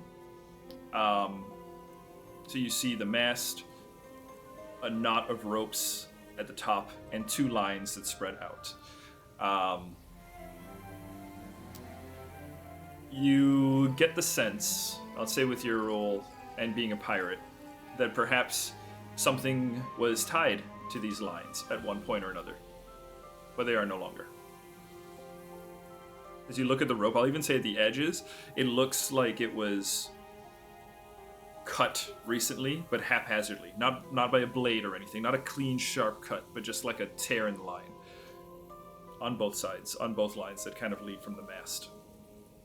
And it's just a mast. There's no ship. No ship.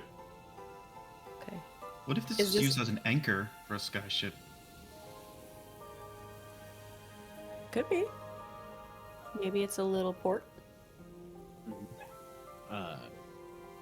The note, the map said that the treasure was buried, right? I recall. Hero point. So, Racking them Beneath up. The sands. so Yeah, I took a screenshot of it. Big? it wouldn't have been the treasure that was taken, but maybe some sort of marker, some sort of indicator of where the treasure is. Oh, maybe. On the map showed it between the wisteria trees, but maybe it could be in that building or perhaps in between.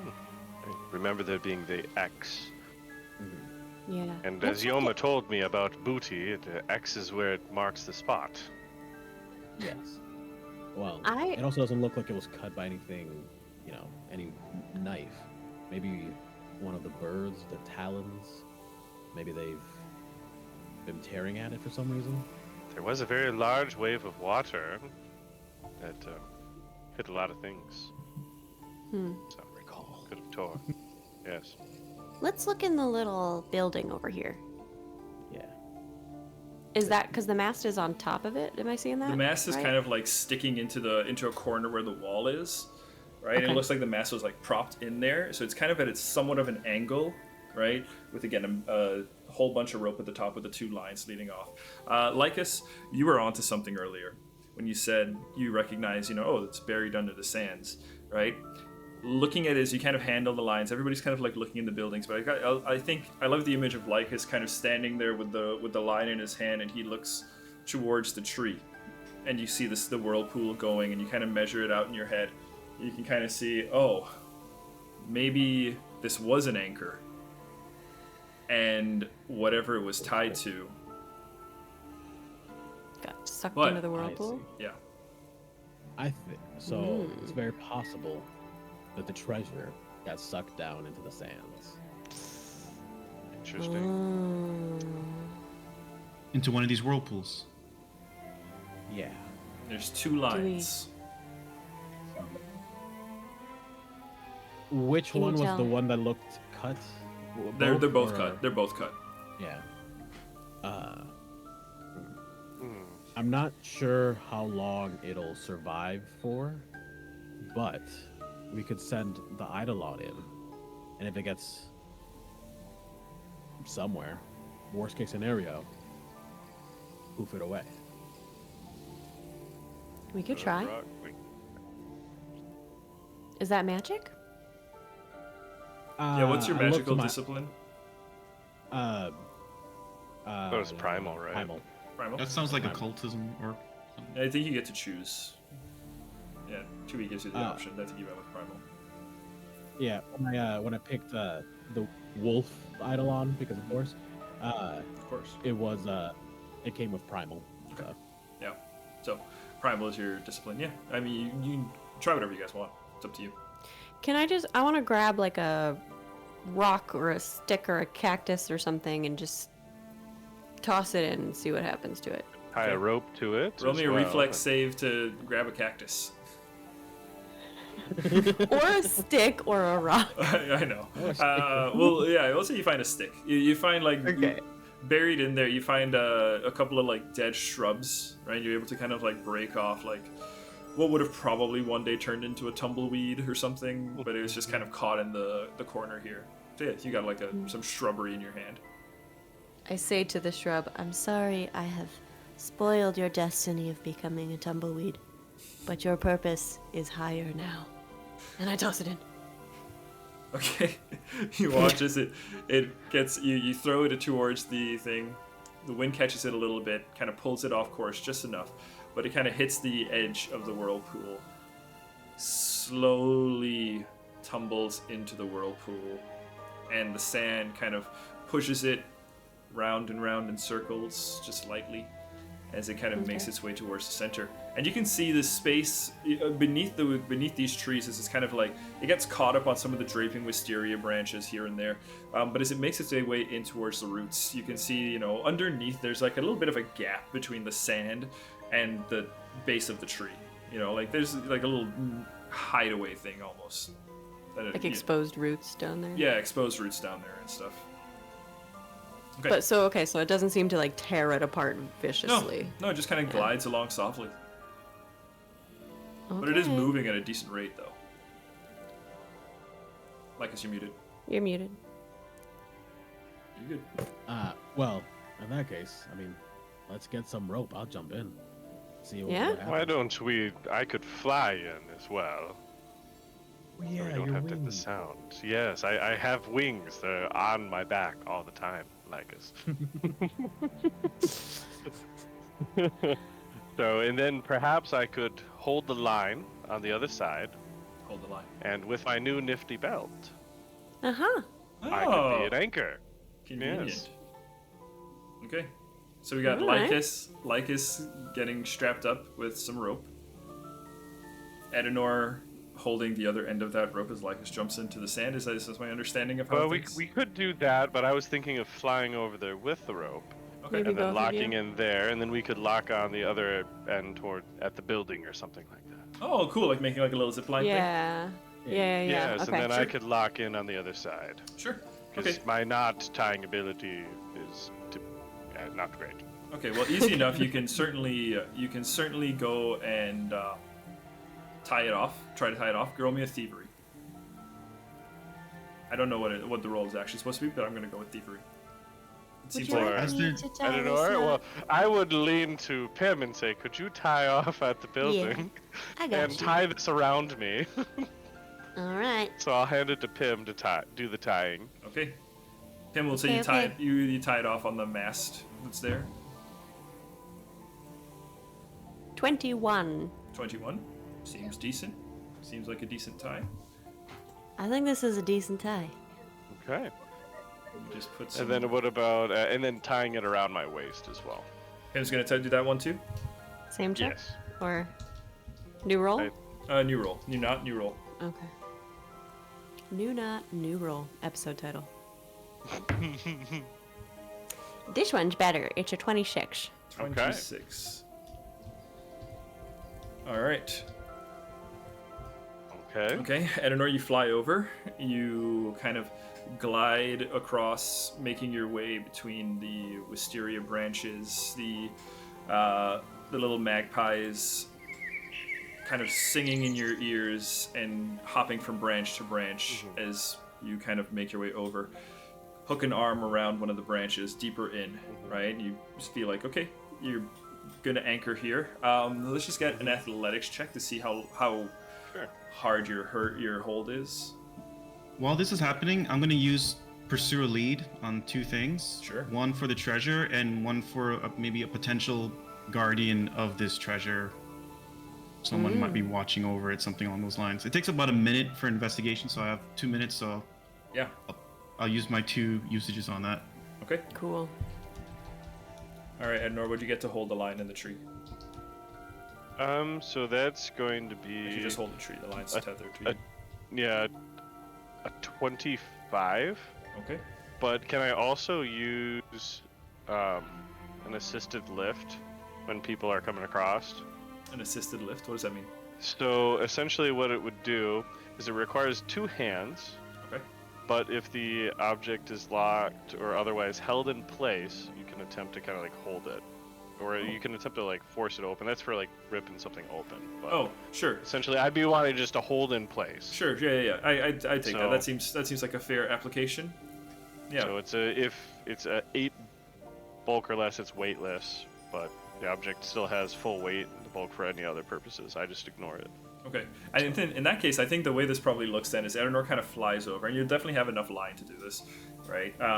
You fly over, right? You actually go around the tree, right? So you have like a half loop, like a half turn around it, and you kind of like standing on the other side, like almost vertically, right? Feet planted against the trunk, right? As you're kind of leaning against it, right? So the line is like right next to you, and it is taut, like a toiga. Is this line? Like a toy guy. Okay. Luna, you are doing some lead pursuing, right? Do you roll checks here as you pursue leads, or you just kind of announce? It's pretty much announcing it. So anything to try and find this treasure, or like I set up pretty much as someone who might be watching over this treasure. Any perception or skill check that's related to finding that is a +1 bonus. Okay. And the other lead was? The way I'll describe it is, let's say like a guardian of this treasure, someone who might be watching over it, along those lines. Okay. All right, Luna. I'll get back to you in just a second here. Lycus, what do you do? Now Edenor's in position. Luna, you're going to start kind of examining this site a little bit. And Lycus, what are you up to?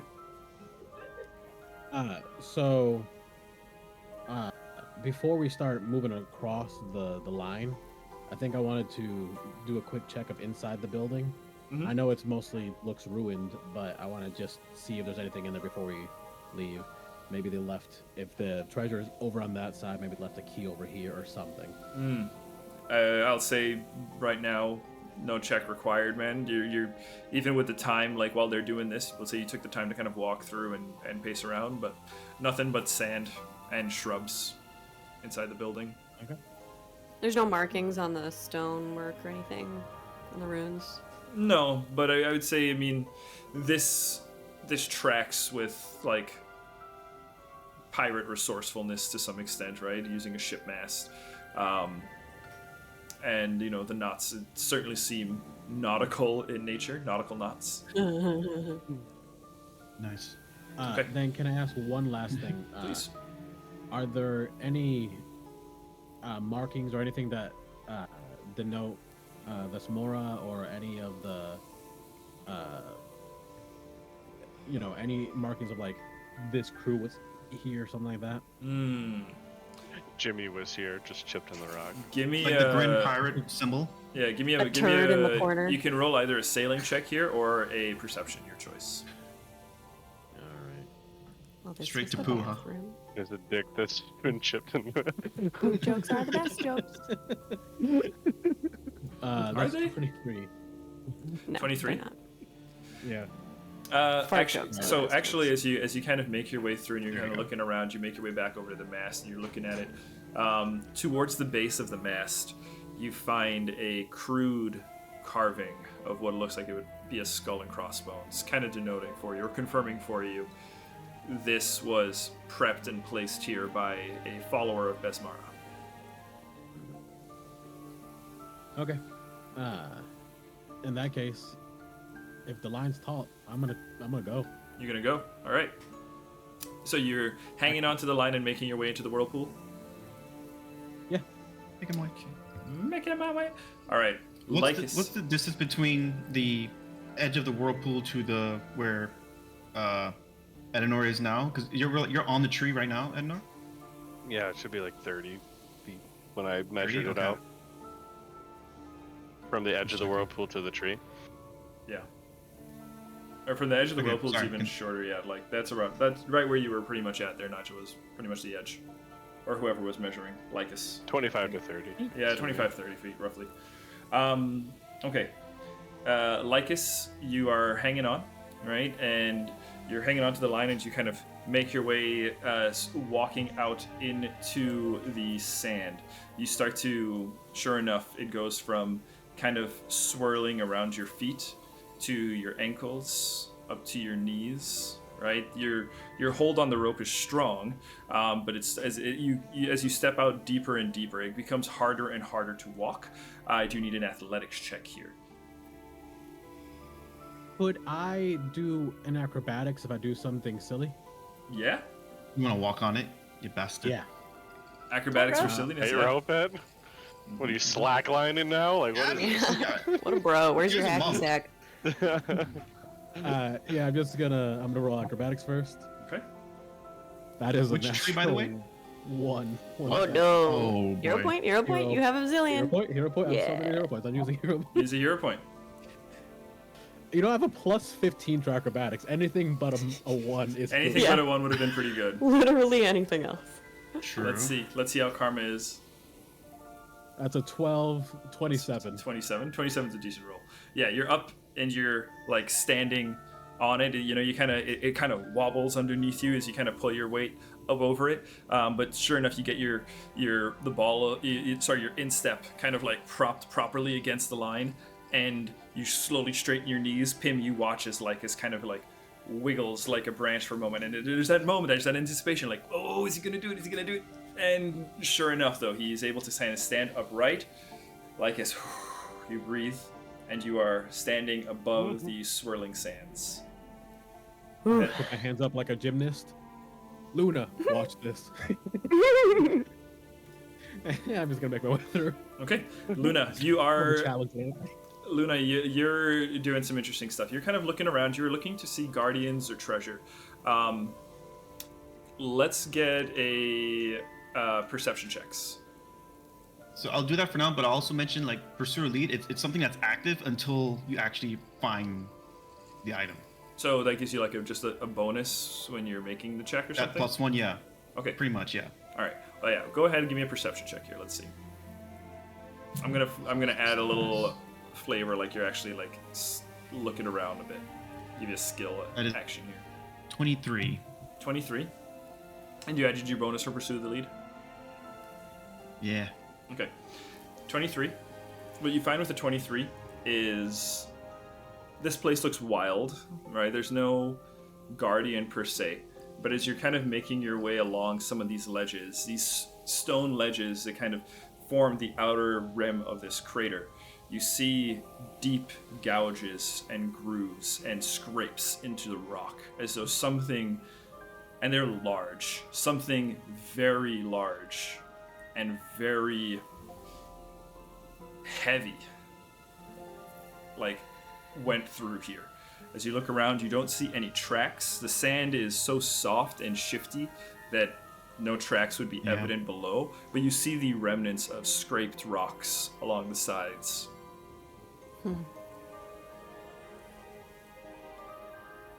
This is on Which side of the...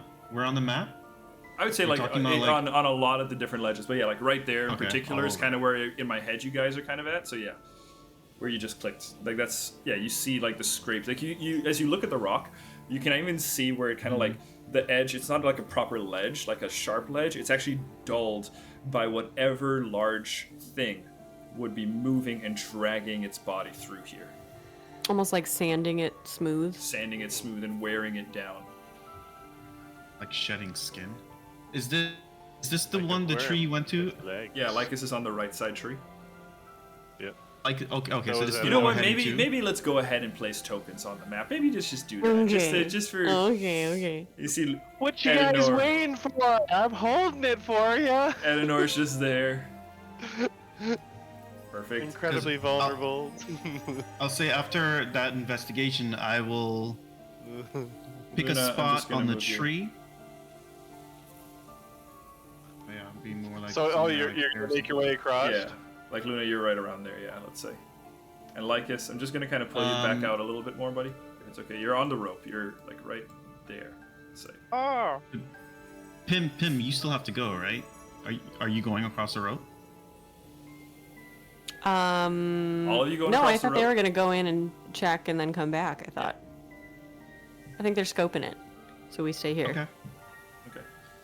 So, I hope Lycus is better at tying knots than I am. Lycus, you make your way over to the tree. It's Edenor kind of propped up against the trunk of the tree, with the rope kind of looped around it, around the trunk, and you are there. You're hanging onto one of the branches, and you're basically shoulder to shoulder with Edenor on this tree. Muted. Lycus, go in. You're muted. You're muted. It's Go in the roots. There's The too hiding much hole. sand in my ears. I can't hear you. Like it's Yeah, I'm gonna go into the hidey hole, Okay. but first I'm gonna help Adnor tie off the rope so he doesn't have to, Stay here. lash to it. Sure. Okay. Sure. Exactly. that would be enjoyable. Okay. These hands, they're really good at hitting things, Okay, but not so hang on, good before you at tell me the result, extra smooth. I'm gonna say the check here is going to be pretty difficult because you are like on the rope that you're trying to tie off, right? And it's also Well- tied around Edenor. Pim rolled a 26 to tie it around Edenor. I will say the check is a 28. I mean, would he be able to hang from a branch and then tie it? Yeah, but that does Rather add than to the stand on it. difficulty to the check still. Like it's a Oh, would it? precarious Yeah. position. Sure. Yeah, that makes sense. All right, well, This isn't the easiest place to tie ropes at. it's fair. It's a Okay. 28. Okay. yeah. Not my rope to tie. Could we reduce it to, let's say, 25 if Adnor just holds me up like a baby? 'Cause So he can- Edenor can roll athletics to assist. Okay. So I won't reduce it, but Edenor can aid Yeah. with athletics. Okay. Sweet, sweet, Okay. What'd you First get? nat 20 for me. Oh, there you go. Like you feel safe and secure in Like a Edenor's baby. hands. Just one hand. Palming. Do you even palming lift? this little. Yeah. With a belt. Yeah, so that would be a 33. It's a critical success. Yeah, Lycus, you get a +2 for sure. +2. Cool. So I have, that's a 14 on the die. So that's 16 plus, what's my thievery? That's what we were using, right? Thievery? Yep. Thievery. Plus 12. I think it beats it. That's it? 28. Yeah, you met it. 28? That's a success. Sweet. Yeah, you're able to Sweet, tie it off. yeah. You Allow me to do that again with the correct amount of enthusiasm. Yeah! We'll cut that part out. I do. Okay. Yeah. So you guys have essentially a zip line tethering between the mast and the tree, the right side tree. Alright. Okay.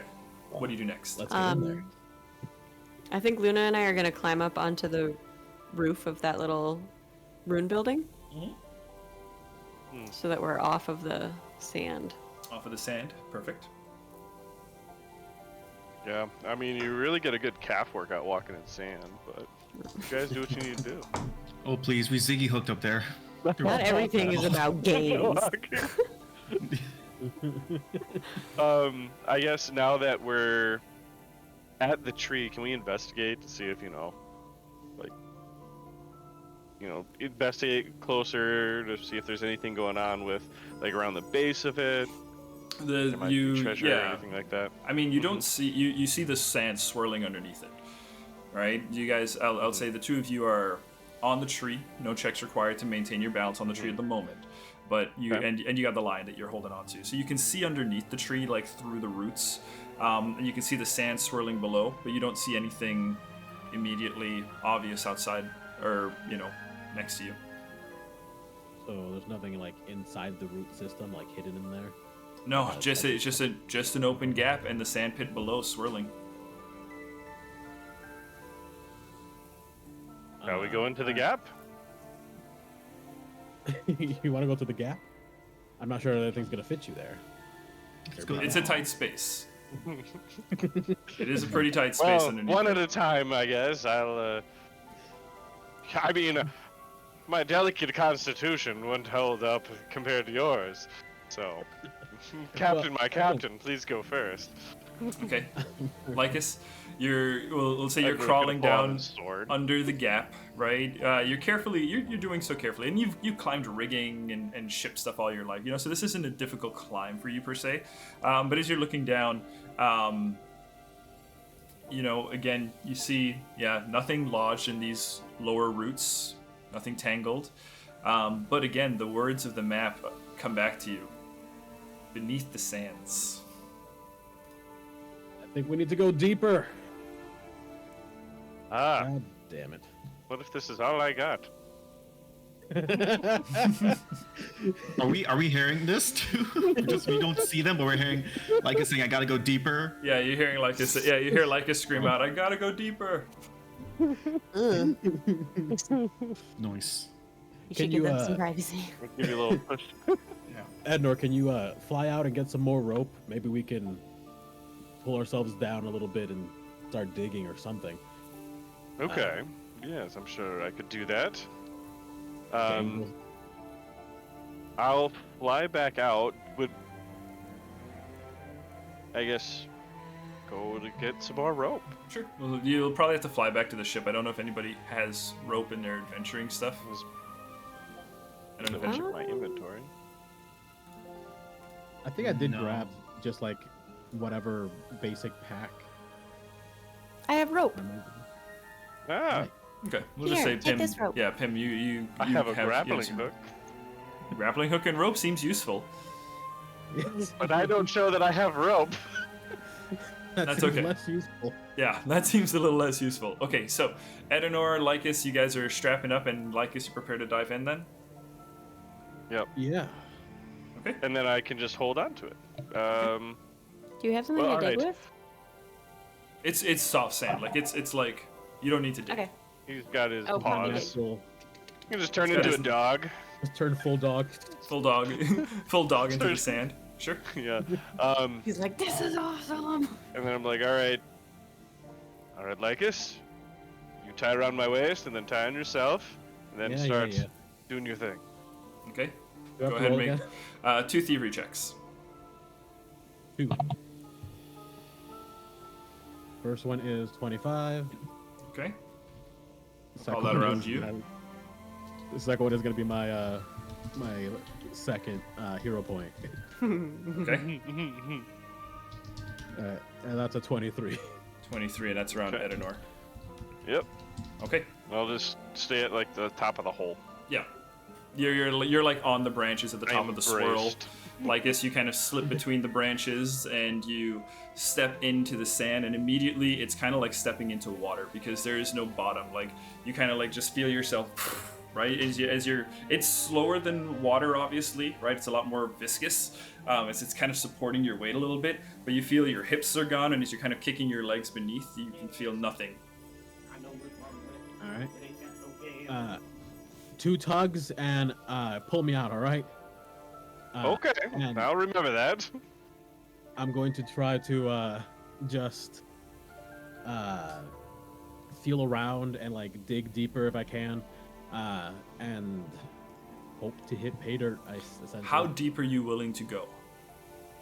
Hold Depends my on breath. Edenor, I don't know. Sorry? It depends how. How much rope we got? Yeah, I think it's like a 50-foot rope, right, Pim? Or something? I think I it's, think usually the standard. standard. yeah, that's like Yeah. the standard 50-foot rope. So you got 50 foot of rope. And as Yeah, I'm you're willing to go feeling at- around, there's no floor beneath this tree. Yeah, I trust that Adenor will pull. So I'm willing to go as deep as I can, as I can hold my breath, essentially. Okay. We're gonna catch a bear Whatever line down helps. there. Let's see. Someone Oh, boy. Here let's we just go. double check the breath holding rules real quick here. Breath I think it should be a couple holding. minutes. Yeah, I think he's got a There's- couple I minutes. think it's Constitution modifier +5. That's my guess. Tell you what. And that's how many minutes. That sounds Tell you what, about right. Max, let me task you with looking that up. I want to hop over to Pim and Luna real quick. Yeah. Pim, Luna, the two of you are sitting on the thing. You're sitting on the ruins, looking out. You hear, I gotta go deeper. Edenor comes back over, explains the situation. You take some rope, hand him over some rope, and as he goes back over, can I get some perception checks one more time from the two of you, please? Oh god.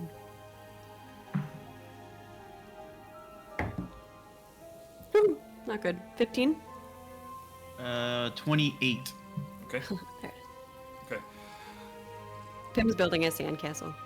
And Luna, you can also add your whatchamacallit to this roll. Yeah, Pursue a lead. I did it. It's 28. Okay. Lycus, what's going to happen is you are going to be head down at this point under the sands, right? Edenor, you are holding the line. Lycus, you make your way down for a bit as you kind of dive deeper and deeper. You get a few feet down into the sand as you're still looking around and kind of... You can feel it pulling and pushing your body. Are you wearing any magic items at the moment, too? Let me double check. Probably. Probably. Not wearing You have the your feet, spear and stuff like that. Is your Yeah, I eye have- patch or you have something like Yeah, that? your eye patch is also magical too, I believe. Yeah. Nah, not my eye patch, my scar, but yeah. Oh. And then the coil of the Drake. Okay. Like as you are kind of like swimming around in here, you can feel those magical aspects of you, like tingling on your body, like pins and needles along your skin. As it happens, you can kind of like almost feel the weight of yourself being pulled further down by those pieces, as there's a slight tug. Swimming back up is going to take a little bit of more, but luckily you have Edenor on the other side to help you. But you get down a ways as you kind of continue to swim around into the sand looking for it. Pim and Luna. Pim, you watch as Lycus kind of dives in, and you're very mesmerized, I think, by this whole thing. You know, Edenor is standing up there, like, this is the kind of shit Pim lives for, right? You know, this is the adventure that you want. You're out here with your friends looking for treasure, and you see Lycus kind of dive in, and there's like this, you know, this knot in your chest, right? You're like, how long is he going to be down there? Is he going to come up at some point, right? So you don't notice it. But Luna, you do.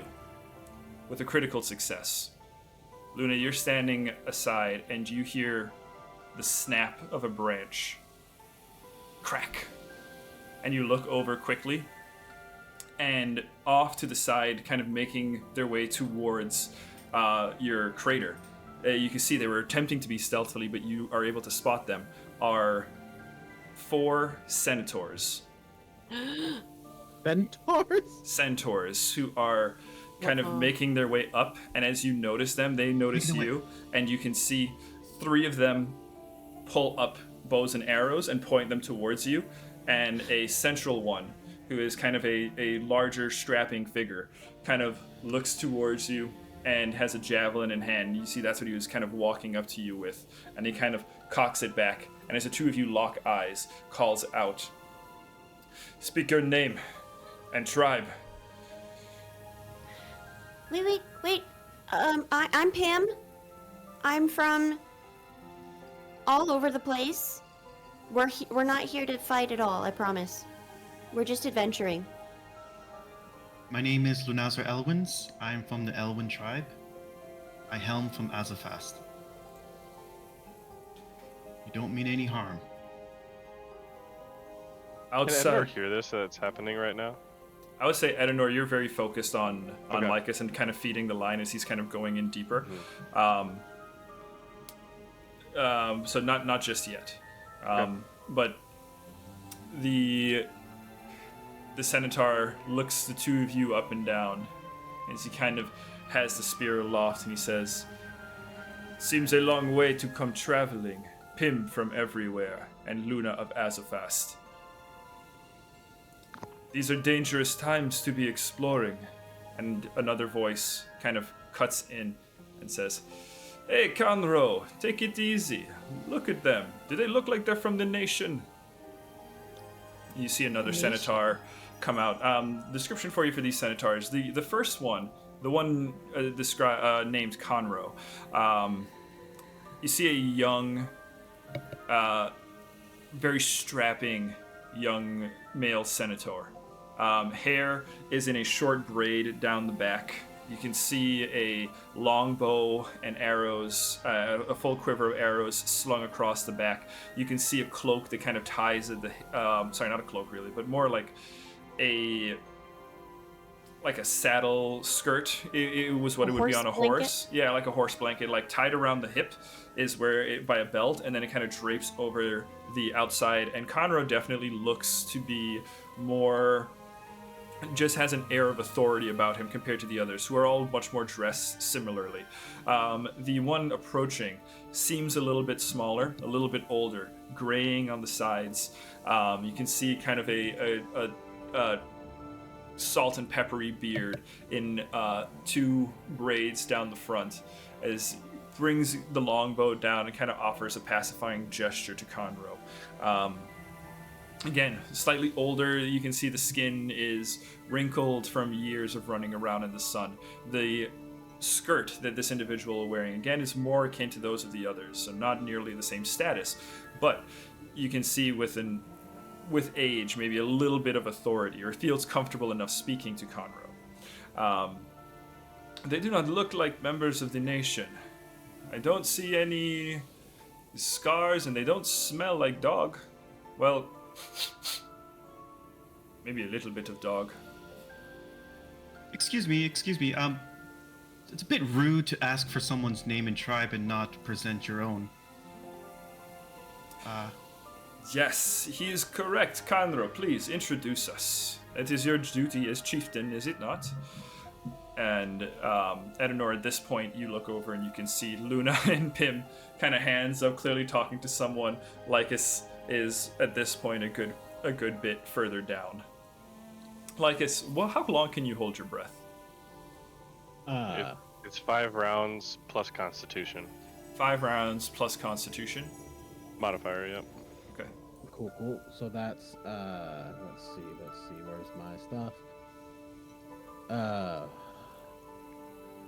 That's 7 rounds. 7 rounds. We'll say 2 rounds have passed since you've gone down. All right. Okay, and you've been swimming along as best you can, but still have not quite hit the bottom yet. Okay, so Edenor, you see as the Senators are approaching, you can see Pim and Luna kind of. I don't know if you guys are bringing your hands down, but it looks like tensions are simmering. That point, Yeah. I'm just gonna keep like an eye out, but mainly keep focusing on Lycus. Okay. Like I'm gonna keep an eye out just in case I gotta yoink him. Okay, Lycus, let's get a athletics check, just to kind of see how you're moving in this shitty swirling vortex. That's a 23. 23, you're moving pretty well. You're able to kind of like swim around pretty well.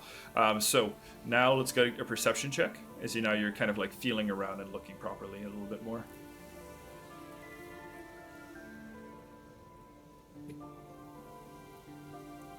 All right, that's good. 14 plus 11. Because I'm in this magical bullshit, Does my scars effect of giving me +1 to perception not work? At the moment, I would say this is going to be a conscious choice. It won't work if you don't want it to. Do you want it to work? Do you want to activate it for that +4? Oh, you did. Oh, Doing this on wait, you purpose. have to activate it. Son I of a would. bitch. Sorry. I'll show you. Oh, the turntables. Yeah, I would activate it. All right, roll me a d20, please. Yeah. Alright. I am the captain now. That's I feel like the 16 on dice. captain's like What does that bait do? on a long line Hang right on. now. I'm like fishing. What did you get, Lycus? It's just a flat d20. Yeah, it's just a 16 on the dice. Just a 16 on the dice. 16 is fine. You're able to use your item. Cool. In that case, my perception was a 14 with +11, so 25. 25. You kind of dive down as you kind of move, making your way through. It's you start to kind of like you find roots of the tree that you're able to kind of like pull yourselves along, and it just so happens that as you're kind of pulling along, you encounter something that feels oddly shaped and stuck into the roots. You kind of feel around it because I mean you can't see in this space, you know. It looks to be the chest. It feels like a chest. You feel a handle, Oh yeah. and you're able to kind of grip Oh, it. yeah. So now one of your hands is occupied as you found it. I'm going to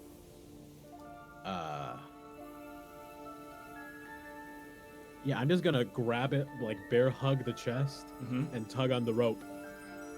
Ador, let's go. Do I feel 2 tugs? Yeah, Edgar, you feel Okay, a couple of tug, tugs. tug. And then yeah, I can Oh, with two tugged down over here. Don't. That's the signal. The signal feels really good. ripping out. You start, Eleanor, you start to pull Lycus out. Roll athletics for us. Yep. DC So is 23. Wow, I can can I breathe. use can I activate the assisted lift on this? Yeah. Because I can lift a object of a bulk of 8 as He's if a it was person, weightless. but Sure.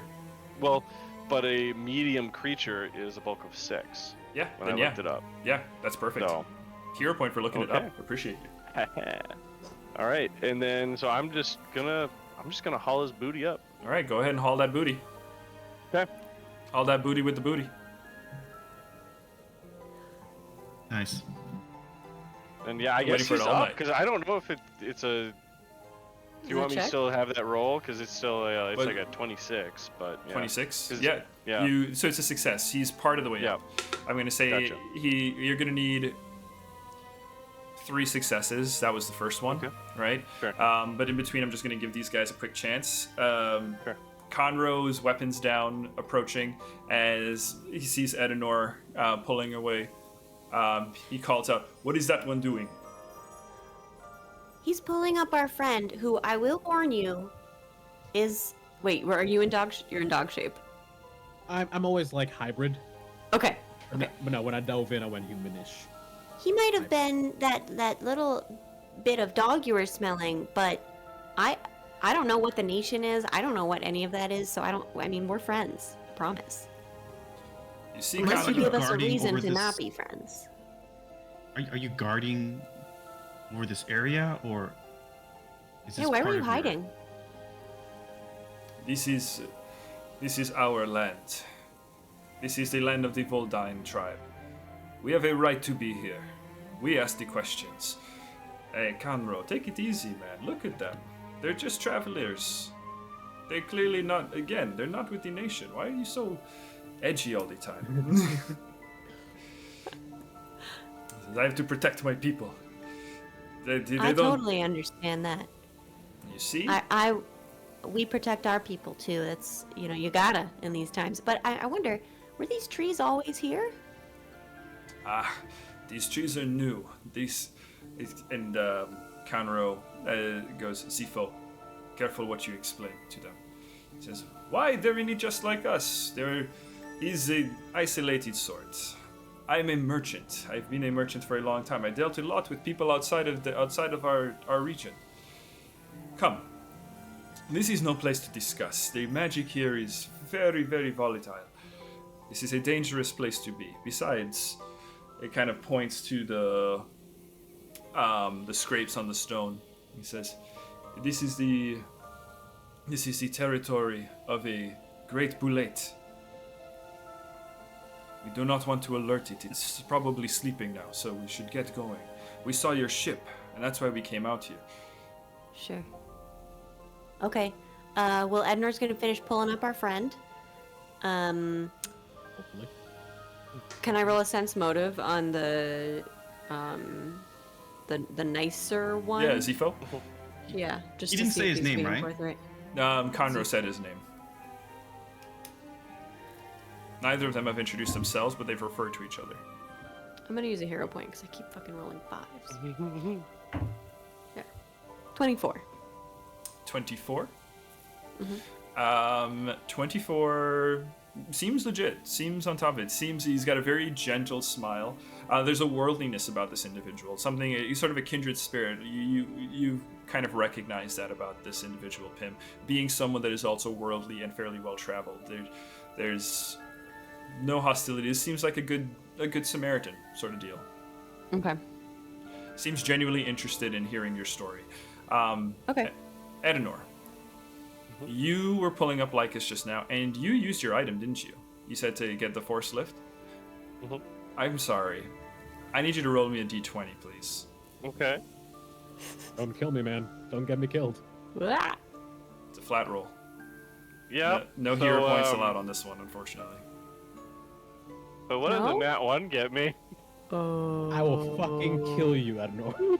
You can't. Why can't you use hero points on this? You're Why right. would you? I think a hero point would be allowed on any d20 roll. Use a You're hero right. You're point. right. You're right. If you want to use a hero No, point, no, you can no. use a hero point. I mean, I want to see what happens. I want to see what happens too. You want to see Oh what my happens? God. Let's say go raw. Let's see what happens. We're in a good place right now. You know what? I know, Pim. You and I are in a good place right now. You know what? True. Let's let the dice decide. Okay. You're gonna turn into a plant, and I'm gonna be suffocated and dead. Seriously. No, we'll go with it. Let's just You're going with go it? with it. Okay. Let's just go with it. All right. I talked him into it. I'm gonna give Fireball. I'm gonna give you another hero point for rolling with it. Okay. Oh So- shit. Son of a bitch.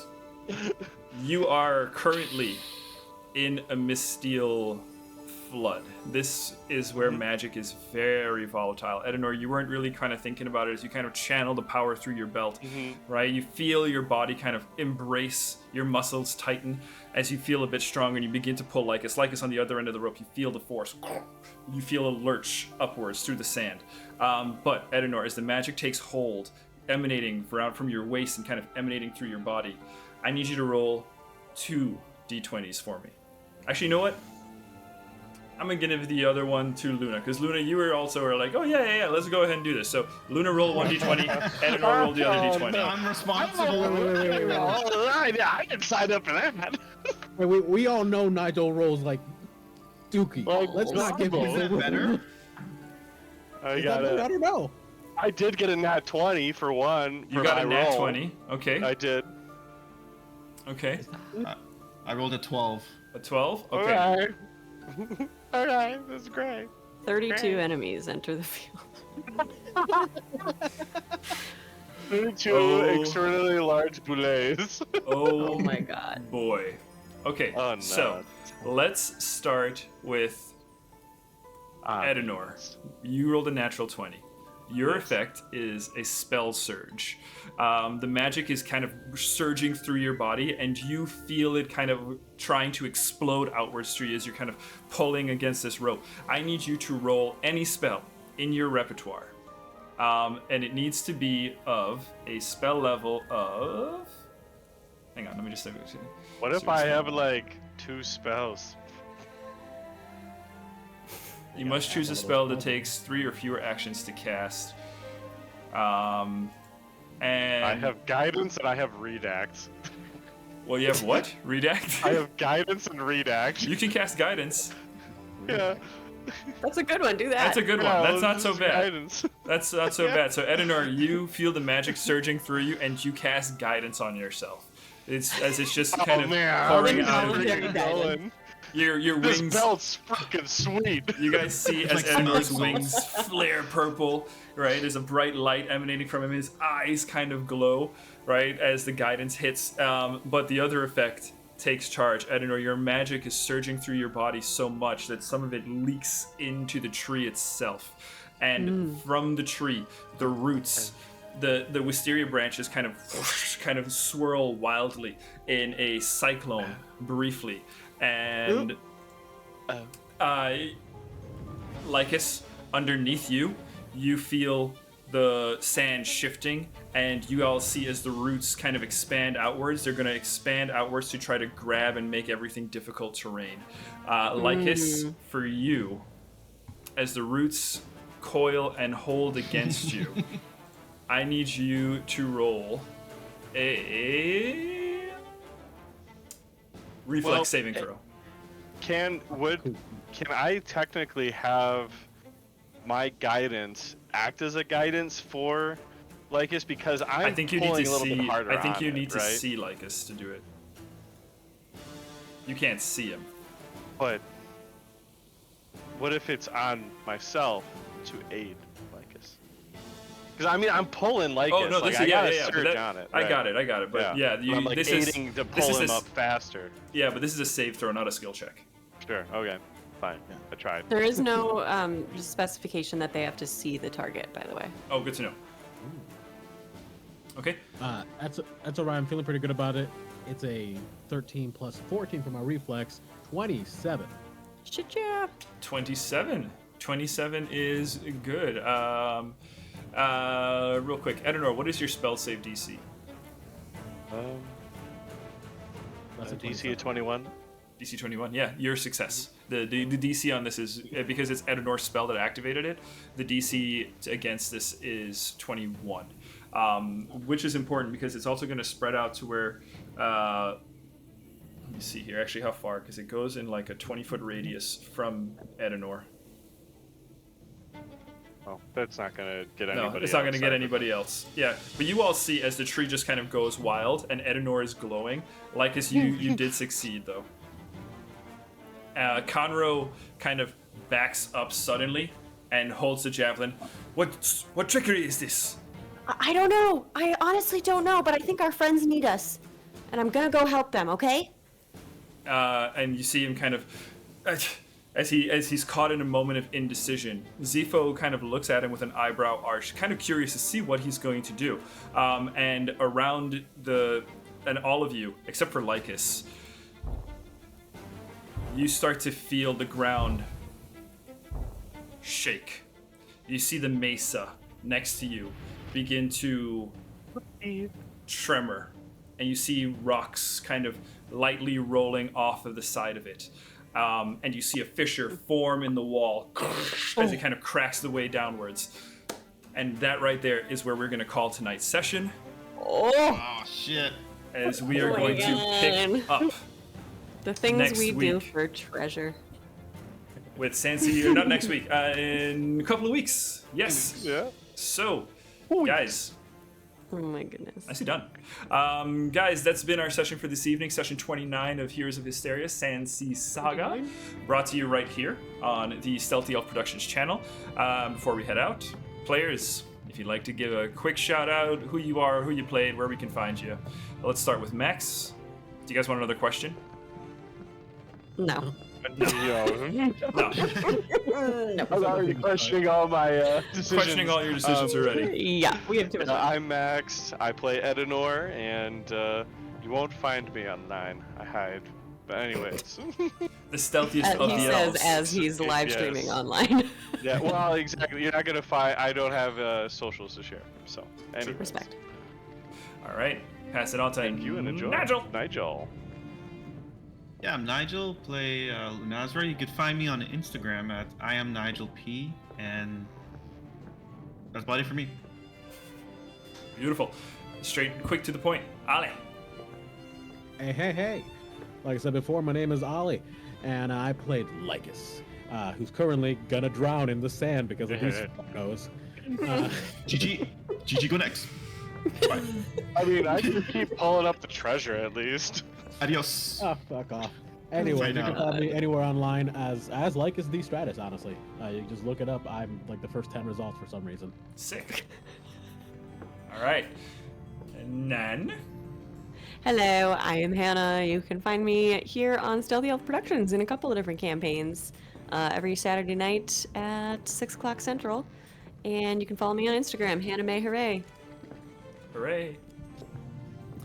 Thank you so much. And my name is David, guys. I've been your GM this evening. You can catch me here as the GM of Sandsea Saga, as well as the sibling campaign, Unearthed Inheritance, featuring the talents of Blue Button and Tales Archived, Alec.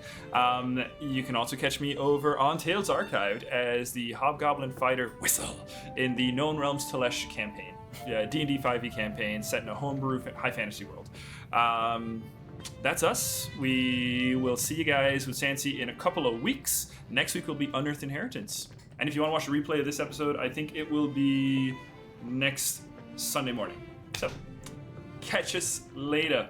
Love you guys, and goodbye. Goodbye. Bye.